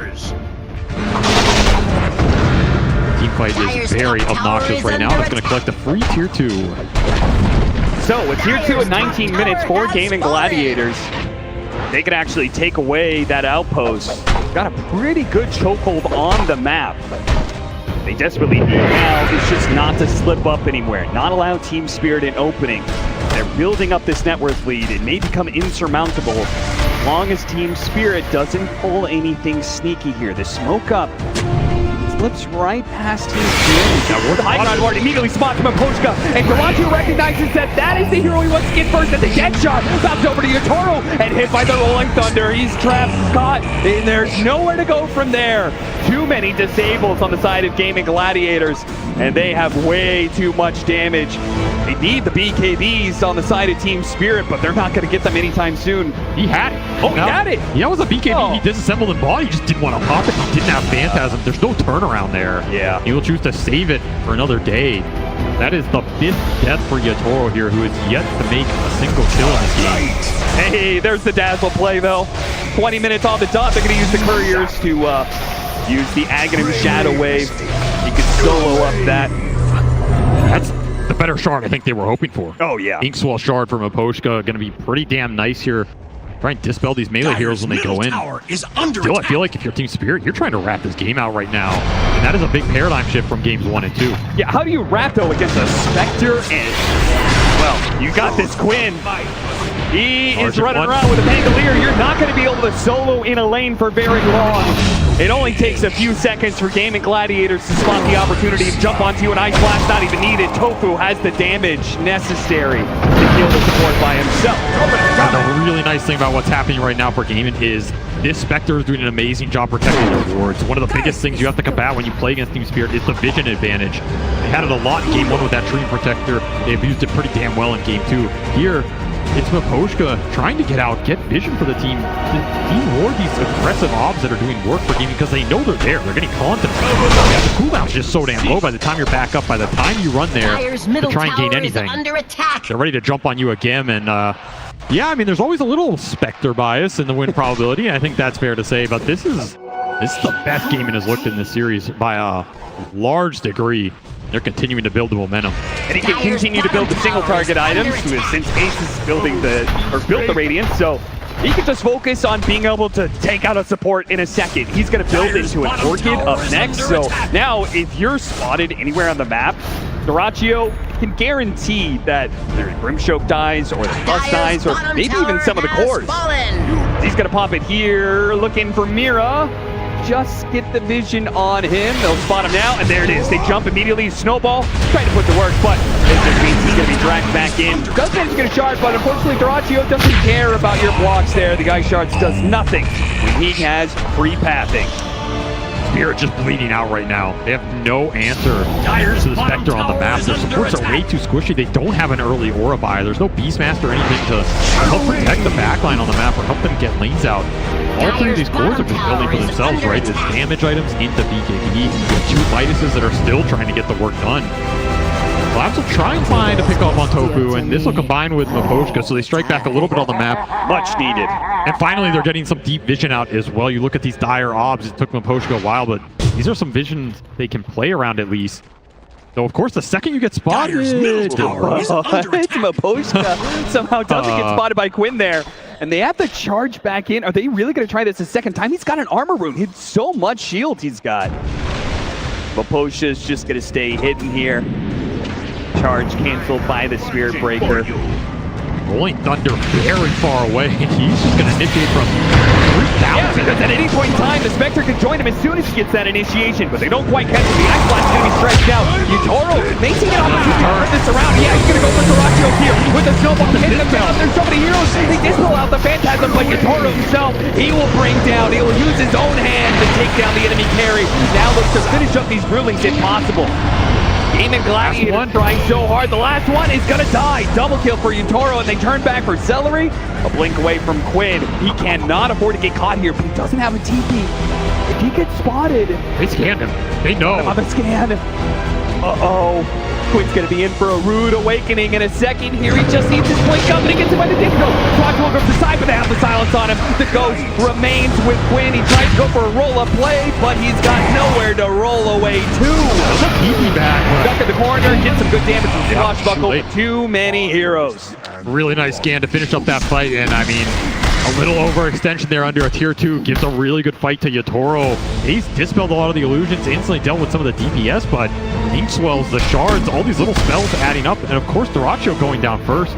That's a lot of the damage that's been working for you. Downside of this Orchid build, right? The pickoff game is where it's strong. The 5-on-5, this Orchid's not doing anything for you into the early BKBs here. Team Spirit strike back, and just like that, somehow Yatoro is top of the board with from 0-5 to highest net worth. This Midas and the Illusions are doing work on the map right now. I remember this was double Midas lineup plus a Dazzle, the hidden Tinker. This lineup is going to start ramping up pretty damn quickly if you give them the space to work with. And right now, they've got 3 cores farming in 3 different parts of the map after a successful team fight. Gaimin Gladiators, they cannot afford any more slip-ups. They've got Roshan still to be taken here in 25 minutes in. Also time for Mapochka to deward. One of the problems they were facing earlier in this game, suddenly he can run around with his courier, place a bunch of sentries, make sure there's not the deep vision that Gaimin were playing off of earlier. So now it shifts the onus back on to Gaimin in terms of you got to make an aggressive smoke, get vision back on the map, and keep setting up these pickoff plays for Duraccio, who's the one maybe getting picked off here. Zator just walks in blind. Get him pull up back in, but the Silence is doing a lot of work. Quinn, the Ice Blast just managed to grab 2 of those cores, roll up the snowball onto Duraccio, then take that thing. Yatoro's in big time trouble to give him the shallow grave. What a charge. BKB, but Fields will start blocking out some of these heroes. It's not enough. Yatoro still falls, and now with the toss up in the air, Laurel will come down to a hard reality. Right now, he does have the BKB, and look at that Aghanim Scepter with so many units around him. It's so much heal. He is not going to die so easily. Gaimin Gladiators thought they had an easy target. He will fight to the bitter end. He'll bring down Duraccio before he finally falls. Collapse stuck, though, in the silence. The buyback required from Gaimin Gladiators because Laurel was too tough of a nut to crack. That looked way closer than it should have been. These inverse heals are doing mad work at the end of the fight. Have to respect the burst that can come out from this Dazzle when that A Blast has been used earlier on. But still great team fight from Gaimin. Started out with Yatoro just walking blind into their triangle, and they were ready for him. Shadowblade did not help him out in that type of fight. That Ice Blast, he's a beauty from Celery. Landed on pretty much everybody, forces the disengage, and the Cullen silenced Mira on this jump, right? This is the problematic aspect of this support matchup. When you go in with the Tuskar, this AoE silence clips you. Your team fight's just a nightmare. Beautiful shards on the flip to block off the Pandas from Laurel. Another really heads-up play, but damn, the damage is already done at this point, and now it's just a matter of cleaning up, which sounds easier than it actually looks like, right? All of those solutions and rulings play against Gaimin Gladiators in the worst way. And in the end, Laurel Living does get Duraccio killed. So I have to think about clumping up on top of this Dazzle in the later portions of these fights, but I mean, luckily, that's all the primal split, right? The second ace comes out, he's still full. He's still got Manta Radiance. He's ready to party. He's going to slap some extra kills down for the full team wipe here. Just when this game was slipping up a little bit of momentum, Gaimin strike back, get themselves a full 5-man wipe into the Roshan. We'll put an Aegis out on Quinn here, who's slowly getting towards that Ags. That team fight definitely helps. Still 500 off here, but that's going to be a large damage ramp. As the Shadow Step comes out. Look, Duraccio is trying to do this solo. It's a bit dangerous. Collapse. They're going to try and turn back around. They do have the Ice Blast to finish off Mira pretty easily. Collapse has got to be careful of his damage. Making total. He comes in, swipes down Duraccio. But the rest of the team is now here from Gaimin Gladiators looking for the catch, but Collapse has already rolled away. Ball taking after all the hood shot. It's not quite enough. They have no stuns. Collapse breaks free. Straight through the man's heart. He did not care. He just walks it off. Can't really get much closer than that. And once more, Yatoro, he finds an angle in the fight, cleans up the Duraccio, and gets the hell out. That is a silver edge reveal done. And now the Aegis is going to be taken away from Quinn. The pickoff game is shifting, right? Yes, it is. They're not respecting the Shadow Blades, not respecting the aggression, but the Yule Scepter stalls him up. Collapse. Yatoro actually had BKB. He's going to die pretty damn quickly there. Roll up, but really it's going to work, though. They need stalling out Yatoro. Now that his BKB is on cooldown, now their magic damage can really go to work, and they can slice and dice through that carry pretty damn quickly. Mapochka, obviously, he doesn't have much hope of living through this. So, the fight does turn against them. Not the worst, though, for Team Spirit, I would say. Just purely the fact that they're continuing to keep things a little even. And their other 2 cores are far on that. Yes. They've got to be happy with, like, the next 10 minutes here. This is when the Dazzle and the Breaker are going to come online. They've recovered some of the lost net worth differential here. These heals get very spooky around the 3rd to 4th item. They're going to get them damn fast as Collapse is just farming up the map. But Yatoro's aggression used against him here. They'll get the return carry kill. That was a cocky move going up that hill and just making the fight with his BKB. He can BKB TP there. Just opted. Blood for blood. Why not? We're in the arena. I love that Duraccio still not slowing down. He may die every once in a while, but he said, you know, ultimately the end game is okay with me. We're still getting some good trade-offs in fights. I'm still going to try and limit your split force by going on you whenever you can. Doesn't want to let him get away with a tier 2 for free. KP, they stick on top of with the sounds and the stuns. It's enough. Win is stunned up for so long. And now Tofu's going to be in some trouble as well. He pops his ultimate. That just kind of delays things a little bit, but there's no one coming to save him. If you're getting multiple Axels off in these fights, it's probably going to win you the engagement. And right now, you're just getting outnumbered at a tier 2. You overextended on. Courier will die as well. No Brewmaster ultimate for that type of fight. As strong as Ace is right now with a full AC completed on top of everything else, he does want this ult to take the long engagement, right? He's the most farmed hero in this game right now. You're gaming, you have to play around what he wants to do, where he wants to take the fights, and what he can commit to. Otherwise, you're just creating an opening for Spirit to come in and pick you off. Yatoro once more looking for the initiation with 2 heroes dead. He'll get scouted on an Ob Sentry. This is something that started to happen in that game too, where they managed to get, like, it was that one pick off on Celery, right? It's like they used the Chronosphere, picked off Celery, and it was like, okay, Chrono for a 5 position, but then they kept that going. You're like, okay, it's 4 versus 5. Then they found another pickoff and another pickoff, and it just so quickly snowballed against them. Gaimin Gladiators, they gotta beware. Team Spirit keep this aggression on point if they think they have the advantage. And another Tormentor swiftly dealt with. Laurel and the Courier brothers over here. That'll just mean this Chaos Bolt is all the more deadly for some of these supports. And we can see how Yatoro wants to take these fights. Make confusion with his ult going through on lanes, show up with a Silver Edge, get a pickoff, maybe reset. He doesn't have to commit into the full 5-on-5 into the Brew and Pango, which can control him in that type of situation. Oh, he got stunned! Oh, no! Landed on a pebble there, and as a result, Maposhka gets a pretty free TP on out of there. Smoke that's ruined, a Rolling Thunder that's used for nothing. Interesting little tree. Powerful. One of the primal forces in Dota. First cliffs, then trees. Quinn's having a... Yeah, Quinn's having a tough time with the terrain He's today. fighting Team Spirit. He's fighting the map. Yeah. Happens to the best of us. Another pickoff that they will miss, which is time for the Midases to go to work, right? Yep. They have been cranking this whole time and climbing the charts. This game is a 1K net worth lead now at 32 minutes. Dead even. And everything depends on these team fights. Collapse is the right kind of initiation here. A charge that hits both supports. Quinn on the run here. They beat him, jump after him. Laurel chasing after him with that charge to be able to slow him down. Yeah. He's not going anywhere. 3 dead on the side of the Gaimin Gladiators, and Team Spirit have changed this game. The narrative was supposed to be Gaimin Gladiators controlling and seeing if they could end it, but Team Spirit has turned this all back around in the space of just this 5 to 7 minutes. And this is the Spirit Breaker problem. What happens when you enter the mid-game and this hero starts to take over the lanes, get mega farm, and suddenly one charge, you're down half your HP. Inkswell just makes this combo even more oppressive.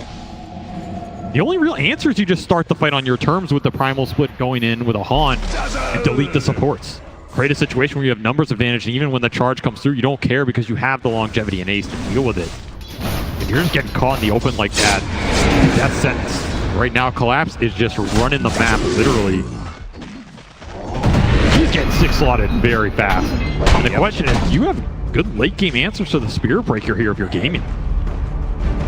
Outside of tossing him in the air, dispelling him before BKB. Not really, right? None of those traditional answers like a Shadow Demon or a Soulbind, which is on Team Spirit's side. Yep. And that'll be a problem, especially if Collapse is able to use that charge to kill those Spirits. Under attack. That charge damage is pretty heavy. 31-22, 4,000 net worth lead for Team Spirit. They've managed to turn this game around and continue to dodge attempts by Gaimin Gladiators. You could see the wind has been taken out of the Gaimin Gladiator sail. Duracio's not playing with that same kind of fearless that he once was, where anytime a hero showed up, he would just instantly jump and see if he could get the kill. Yeah, the map has just gone dark. Right? You have one defensive off you're gaming, but those days of where you were picking people off on Spirit side of the map have come and gone. We're now entering their portion of the game. you kind of have to get around this. You can go late here. Spectre plus the Brewmaster, especially with how much farm Aces found in this game, are going to continue to scale pretty damn hard. And of course, you always have this option of like tossing the Dazzle in the fight with the Wind Panda and taking the fight that way. It's a pretty damn good option, a pretty good way to deal with Dazzle in a lot of the historic matchups between these two heroes. But you got to keep scaling on everybody. Morta in the AA scale is really important here for Gaimin. If you can get a 4th core out of this Morta, you know, Tofu has a full Lincoln. He's very farmed. None of it is like direct Morta damage, you know. I mean, he doesn't have like an Axe or Mjolnir or Silver Edge of his own, but you can only expect so much. Really, it will deal a decent amount of damage. If you can lock heroes in the calling post BKB, that's the dream. A little pump fake ass. Radiant's bottom tower is under attack. Next fight coming up, all about Roshan. 10 seconds still that potential spawn time, and then we'll see when he's actually going to show up. Also, Celery went back for this Ancient Apparition Blinks, and we've seen develop in this meta. He is looking for that AA blast on the big cores. The Dazzle and the CK especially, that is who he wants to hit. Cannot get snowball dodged. You can't really just AA ult some random supports. It's not going to be good enough to win the fight. You need to connect this ult on the target and collapse. He's just going to lead the charge with Bulldoze here. Not afraid of too much while Bold carries on the other side of the map. Kind of just running in there.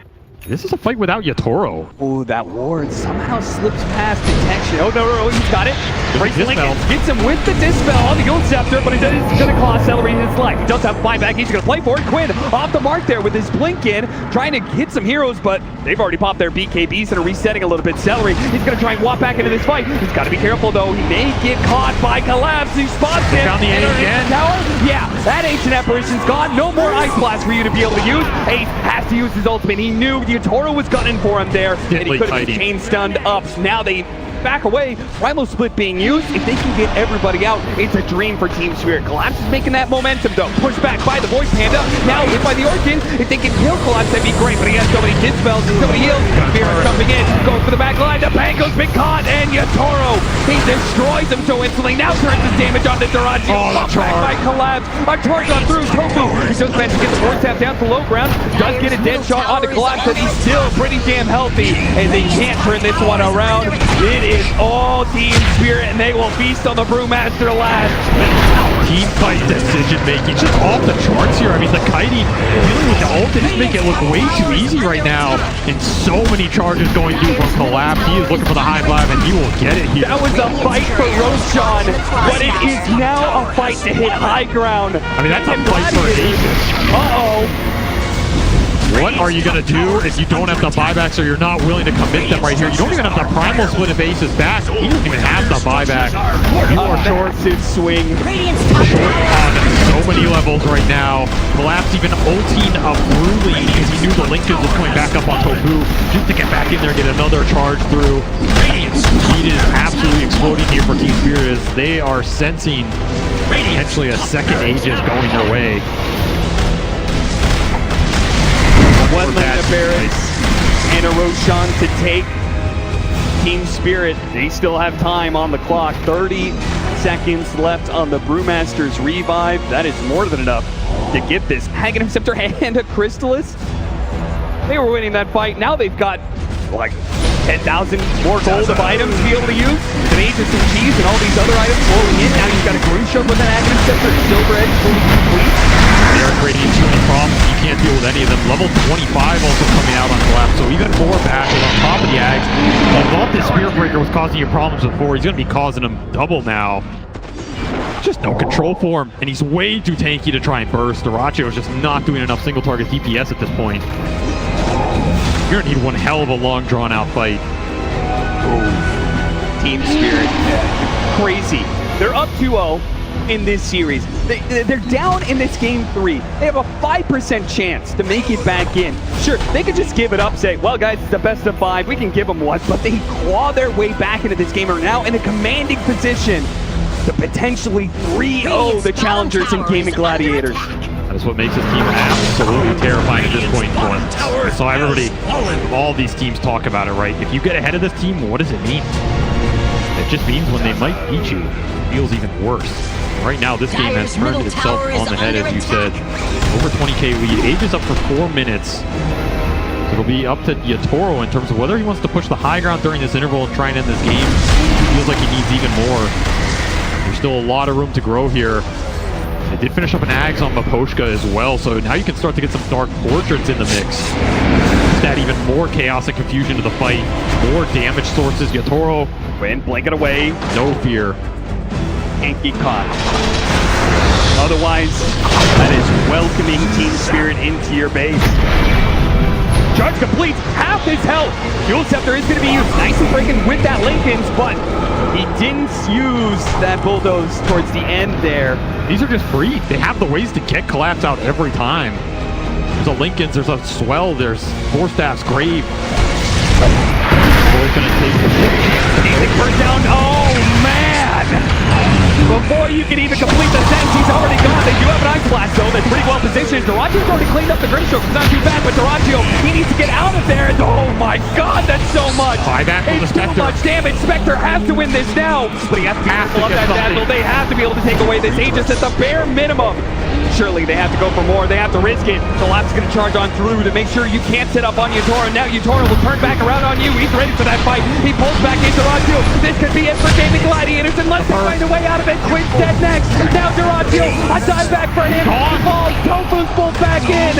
He is pulled to his death, down into his grave. Quinn, last man standing for Gaimin Gladiators. It will be a one-man stand against what is looking like the best team in the world right now. Absolutely, as they take a commanding teamfight victory inside Gaimin's base. No buyback on the Brewmaster there. They just delete the highest net worth hero for Gaimin straight off the bat. No turnaround potential, and you are running out of lives. You are running out of games to play here. And Team Spirit, they don't want to just be the best team in the world. They want to prove that they are one of the best teams ever to grace this stage right now. They are showing why. They're going to go for the Megas, play it safe. And Ags finished on Mira. He's about to kick this team straight out of the tournament if he has his way. And they're going to go right for the throne. Quick reactions from Quinn. Had to blink away. Just one little opening is all it takes with Mira lurking from behind. Ace back up. We'll see what he can do to stall this out. Gonna need one hell of a primal split here. Middle tower is under attack. Toro starts pushing forward. Mira doesn't quite get it there, and they actually stop the Spear Breaker right in front of their base, but they're locked in by the shards. Quinn's able to hop around it, but now this is what he holds him in place. He can't do anything against that, but at least the Brewmaster can. And they kick him in. The Thorn is exploding, and now he's been welcome to hell. Oh no! It is too much for Gaimin Gladiators to be able to handle. They are not going to be able to get through this. They have to pray to get out, but the Cathedral is merciless. It is Team Spirit who are unstoppable. They Ancient is under victory! the best team in the whole goddamn world, without a doubt. Silence every other team. An incredible performance in the Grand Finals against the best team in the season, an undefeated Grand Final team in Gaimin Gladiators, a team that has defeated an entire lower bracket to get here. They take 3-0 in record time, kick them out of this event, claim a second Aegis for the crew, the first one for Laurel, who has fit in immaculately with this roster. This is a team everybody had on their radar, but they have slowly built it up over the course of the year, are hitting in prime form right now, and it shows. This team has multi-generational players, and now they are absolutely cementing themselves as one of the best teams ever to play the game of Dota 2. How do you stop these guys? You can't beat them early. You can't beat them late. Even when you have the full advantage, you have full control of the game, they'll beat you on the comeback too. Team Spirit did it every way possible. Nothing is left for them but the handshakes in the end for Gaimin Gladiators, who had an admirable run through the lower bracket. I mean, it was the stuff of great stories, but it comes to an end here with Team Spirit just being too damn good. Yatoro boss. This man walks out, he shaves his head, he sends a mental message before the round even starts. This is a long due victory for them over the course of this year. They built up to it. And for 2 times, the second time in the Dota's history, Team Spirit will claim the Aegis. Team Spirit win the International.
right, sorry, Dominic. This is a moment of your time. Congratulations, Laurel, from last place to first, baby. How are you feeling right now? You have joined the club. You have won the International. I feel great. Thanks, everyone. Thanks, everyone. Thank you. Thank you for an unbelievable game. Mikoshka, hello. I must interview you right now. Congratulations. Led the boys again. You've joined the two-time club. Did you know you had a 5% chance, probability of winning that game? And you guys came back. How does it feel to be a two-timer, baby? It's a magic. Like, it's our team spirit. And finally, I gotta do it to you. Ladies and gentlemen, may I present to you the undisputed best carry player in the world!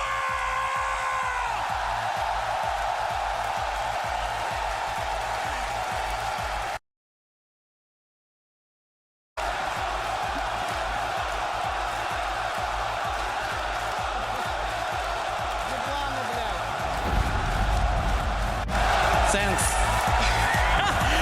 What do you have to say to everybody who has supported you this entire time, all your fans around the world? Any last words for the world of Dota coming from you, my man, at Team Spirit? Thanks for our support. Let's go. Thank you so much and congratulations to Team Spirit. Well done. And there you have it, ladies and gentlemen. Give it up one more time for your TI champions, Team Spirit!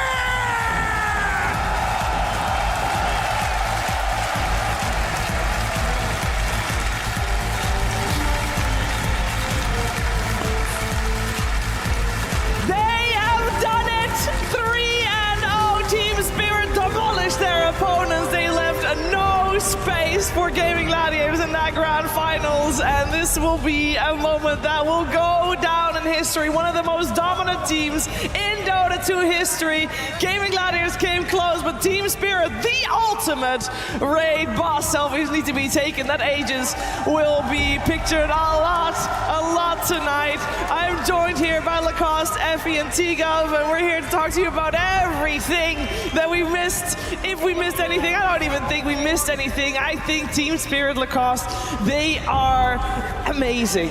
Absolutely. This is the team that, you know, they didn't get the chance to experience crowd at TI10 when they won it, and really glad that Seattle is cheering really hard for them. This is the team that had a bit of a rough year at the start, and they started to pick it up. You know, going into the Riyadh Masters, Dream League, they know when to power up. This is the team that enjoys playing on the main stage so much. You can see on their faces all the smiles. That's what Dota is about, having fun and winning some big money. Oh yeah, but my God, what a team. I mean, they are magical. I feel like the only other team in the history of Dota that embodied this kind of resilience and passion for the game was OG in their former run, but this Team Spirit, it's like we haven't seen anything like them. Their players have improved so much in the last year, so much. I can't even speak to the improvement of Mira, of Laurel in particular, and for them to just win this Aegis after a year that looked rocky for them at the start, after not placing well in the 3 majors this year, for everything to suddenly fall into place, for everything to finally click right around the corner for TI. I mean, if that isn't magic, I don't know what is, T. I mean, it's the fact that they have these systems in place to be able to shape Lau into the player, to become the mid laner, you know, be able to replace Toronto Tokyo. Again, like Lacoste mentioned, the start of the year, it was shaky. They barely got in the top 8 of one of the 3 majors, and now here, they get first place, and for Yotaro, sorry, 2-time TI winner, and also second ever player to get a Rampage in a TI finals. The crowd love him. He's just popping off in the game. Like, this team, they are just incredible. I mean, Dota has not seen a player like Yotaro for a very long time. I mean, he was in contention for people saying he's the best carry in the world, the GOAT, but he has proved that here today at TI. And even earlier this year, during the Riyadh Masters, he carried his team to victory. He fought tooth and nail when they looked like they were going to lose, when it looked like there was no hope in their games. He was the one to just push them forward. And here at TI, they all connected, they all came together, and it was just a beautiful team victory here. It was a great victory. victory. Great support coming out of the Climate Pledge Arena as well. And for everybody in the arena, I also want to make sure that you guys are aware that you are allowed to stay here for the late game show as well. So you can witness that. You can witness Team Spirit in the late game show with Perry and Flax and Jenkins. So just so you're aware, you don't go anywhere. There's a lot more to come. Team Spirit's run has been fantastic. We got 4 new TI, double TI champions, and I must bring it back to Laurel because his story has just been fantastic. You heard Slack say it on the main stage. He came dead last last year, and it was a rocky start, but there was support from all his teammates, support from the organization. We heard on the main stage, Yatoro said at Rehab Masters, I really want to win this championship because I want Laurel to experience what it's like.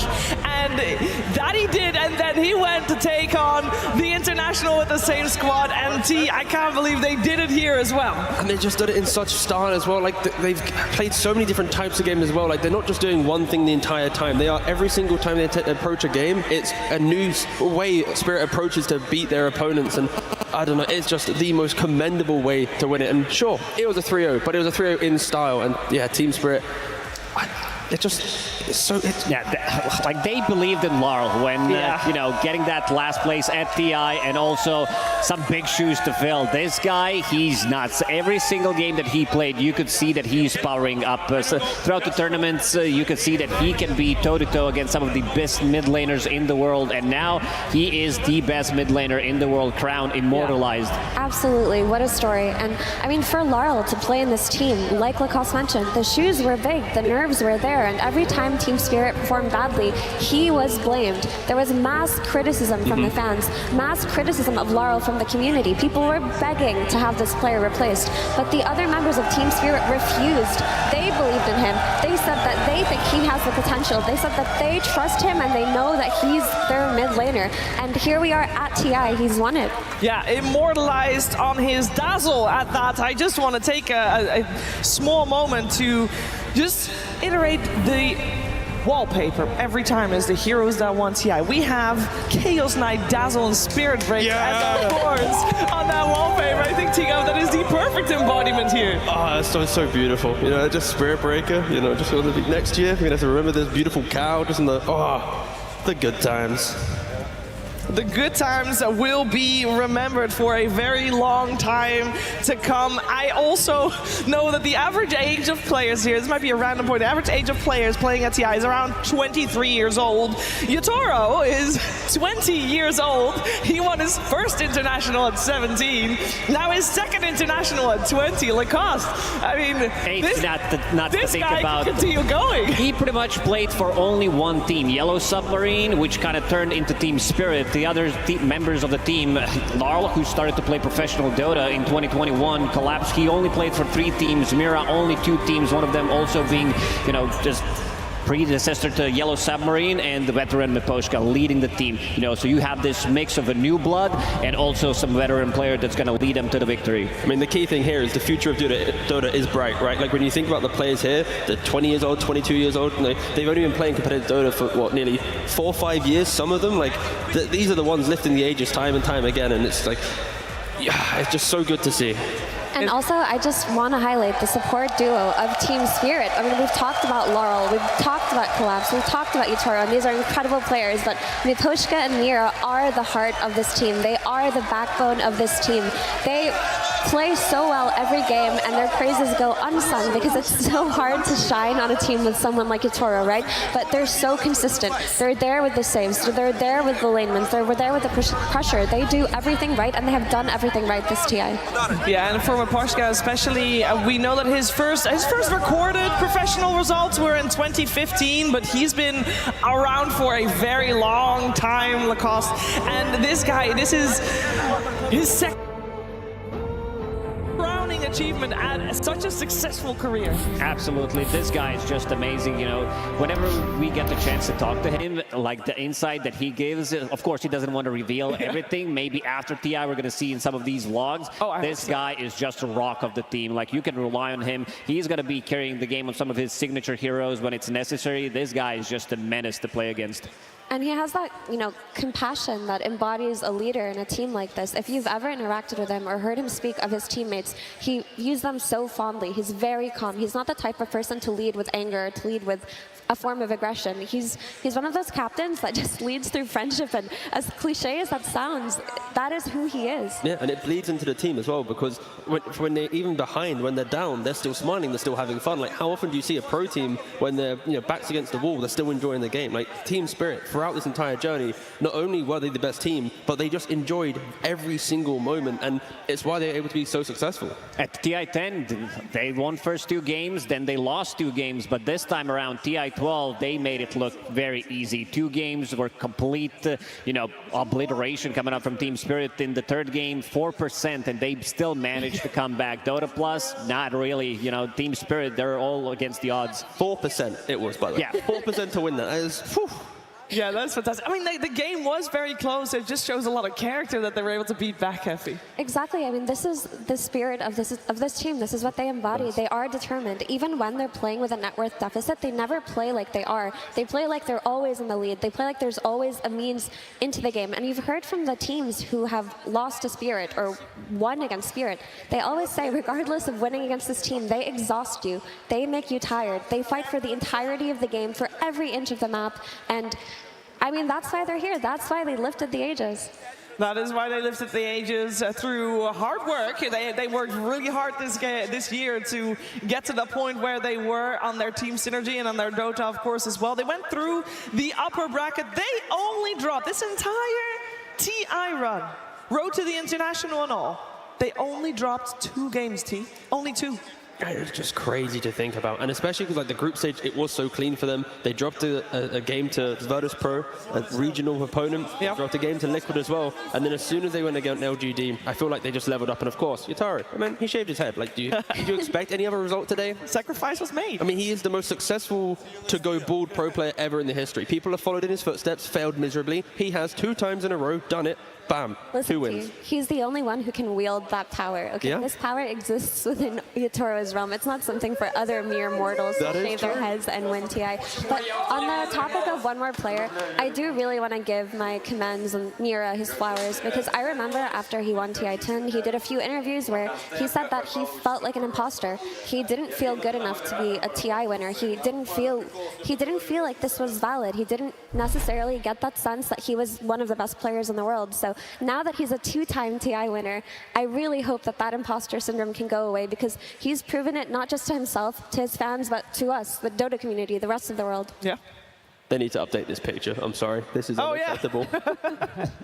They do. I mean, to be honest, I don't think... Well, we've seen other pros attempt to shave their head to embody a Toro's power, but let's be real, that power is his own. And it works for him. It works for the team. They have done it. They have taken the Aegis for the 2nd time round, which is an incredible achievement. So congratulations once again to Team Spirit for having their victory. I feel like we also need to give a little bit of light there to Gaimin Gladiators, because they also had a fantastic run. They came 2nd at this international, and that is not something to be ashamed of. It might feel really rough right about now, especially after that 3rd game, which was a game they were very close, Lacoste, to be able to force out a next one. Absolutely. I mean, Gaimin Gladiators, they were the team to beat throughout this year. But like all 3 majors were won by them throughout the upper bracket, and they look like a team that's not going to stop. But unfortunately for them, Team Spirit, they did power up at the right time. And also, Gaimin Gladiators, they also had really, really good tournament so far. You know, dropping down to lower bracket and making the magical run. Unfortunately, Team Spirit, they were too strong today. They were very much too strong today, and while we witnessed Team Spirit's victory, a lot of people around the world were able to cheer them on and revel in their victory. This is Moscow. We have so many pop songs happening around the world. I also want to say once again, late game is coming right after this, so you don't even have to leave. I know a lot of people were having their time slot booked out for a full best of 5. We might not have gotten that, but there is still more content coming on this very channel and in the Climate Pledge Arena as well. So much love coming from around the world here for Dota 2 and its World Championship. The International was taken by Team Spirit, but truly the real winners are all the fans. And I know that there are so many people already that can't wait for 2024 when there's a new hero in the the mix. I also think that we learned a lot at this international that we can all incorporate in our own games. And I'm not talking about Dental Middle, though I think we might see that as well. Shave your head before queuing up some pubs. Oh no, there's new ways to take the Tormentor down. That's something that I learned. You can do it with Bristleback. With this Aghanim Sentry, you just turn your back. You can do it with Dazzle if you just have couriers around and you heal the couriers and get the armor low and everything. I just realized as well, technically Yotaro, he also won the Aegis, but he also won the most deaths to Tormentor this TI. So congratulations! Yay! Yay! I mean, another one. Another win. Wait, if that's true, then that proves that the Tormentor is the ultimate villain. It's the hardest thing in Dota to beat because it beat Yotaro. There it is. The only thing that could beat him. The Tormentor. Yeah, Tormi is too strong. Nerf Tormentor. OP. OP. Now, I know I've said it a couple times, but I'll say it again. There is a late game show, and it will feature all of Team Spirit. You can watch it at home if you want to. That's fine. You can watch it in the arena if you want to, or you can watch maybe in Charlotte Martin Theater in Seattle, if you can find a seat, which I'm sure you're going to be highly confident. But if you get there in time, then kudos to you. But there's a lot of content in that one, and it will be a fantastic late game. So you better make sure you watch that one and take your time to do that. Oh my gosh. Oh, deep breaths, everyone. I mean, we still got all the confetti here and the memories that will stay with us for a very long time, but it's about that time. It is about that time. T, you want to go first? Dota's a beautiful game, connects the world, and yeah, thank you everyone for doing it. Without the fans, we wouldn't have all this, so yeah, good job, thank you. Dota is a part of me. Dota is part of my life for a good 20 years now, and I just want to say thank you to each one of you who attended. Thank you, Seattle. Thank you for each and every player, each and every person who managed to, stay up to 2, 3 a.m. to do the work, every single person behind the scenes to make this possible, because it's the most beautiful event, especially this one we've ever had. Yeah. And nothing can match the prestige of the International. We've seen it today. It was special watching the audience, special seeing everybody unite, coming from all over, special. And yeah, Dota is a magical game. I'm forever grateful to be part of this community. I'm grateful for the game, for introducing me to all of my new friends, and meeting everyone in the audience has been incredible. People have been so kind and so passionate, and what an experience. What an experience indeed. It's TI vibes, and we say that a lot. I mean, especially backstage, because TI vibes there is something special, because it's in the air. It's the people you see. Everybody is happy and passionate. T-Gov, there's just nothing like it. Yeah, nothing can replace it. And it's simple as that, and that's the joy of TI. And I look forward to the next TI, and the next one, and the next one, and the next players that come in and try and take the Aegis away from Team Spirit. Like, yeah, it's in a class of its own. It's in a class of its own, and I just want to give a massive shout out to everyone that's tuning in from around the world. I mean, it's very special to be in Seattle. I mean, I also think back in Seattle, that in itself is amazing. But so many people tuning in from around the world, and as Lacoste said, time zones. Who cares? Everybody tuning in at awkward times just to make sure that they can witness the greatest Dota to have ever been graced. Lacoste, what were your favorite moments of this international? Hard to choose. You put me on the spot. I am. I don't know. It feels like,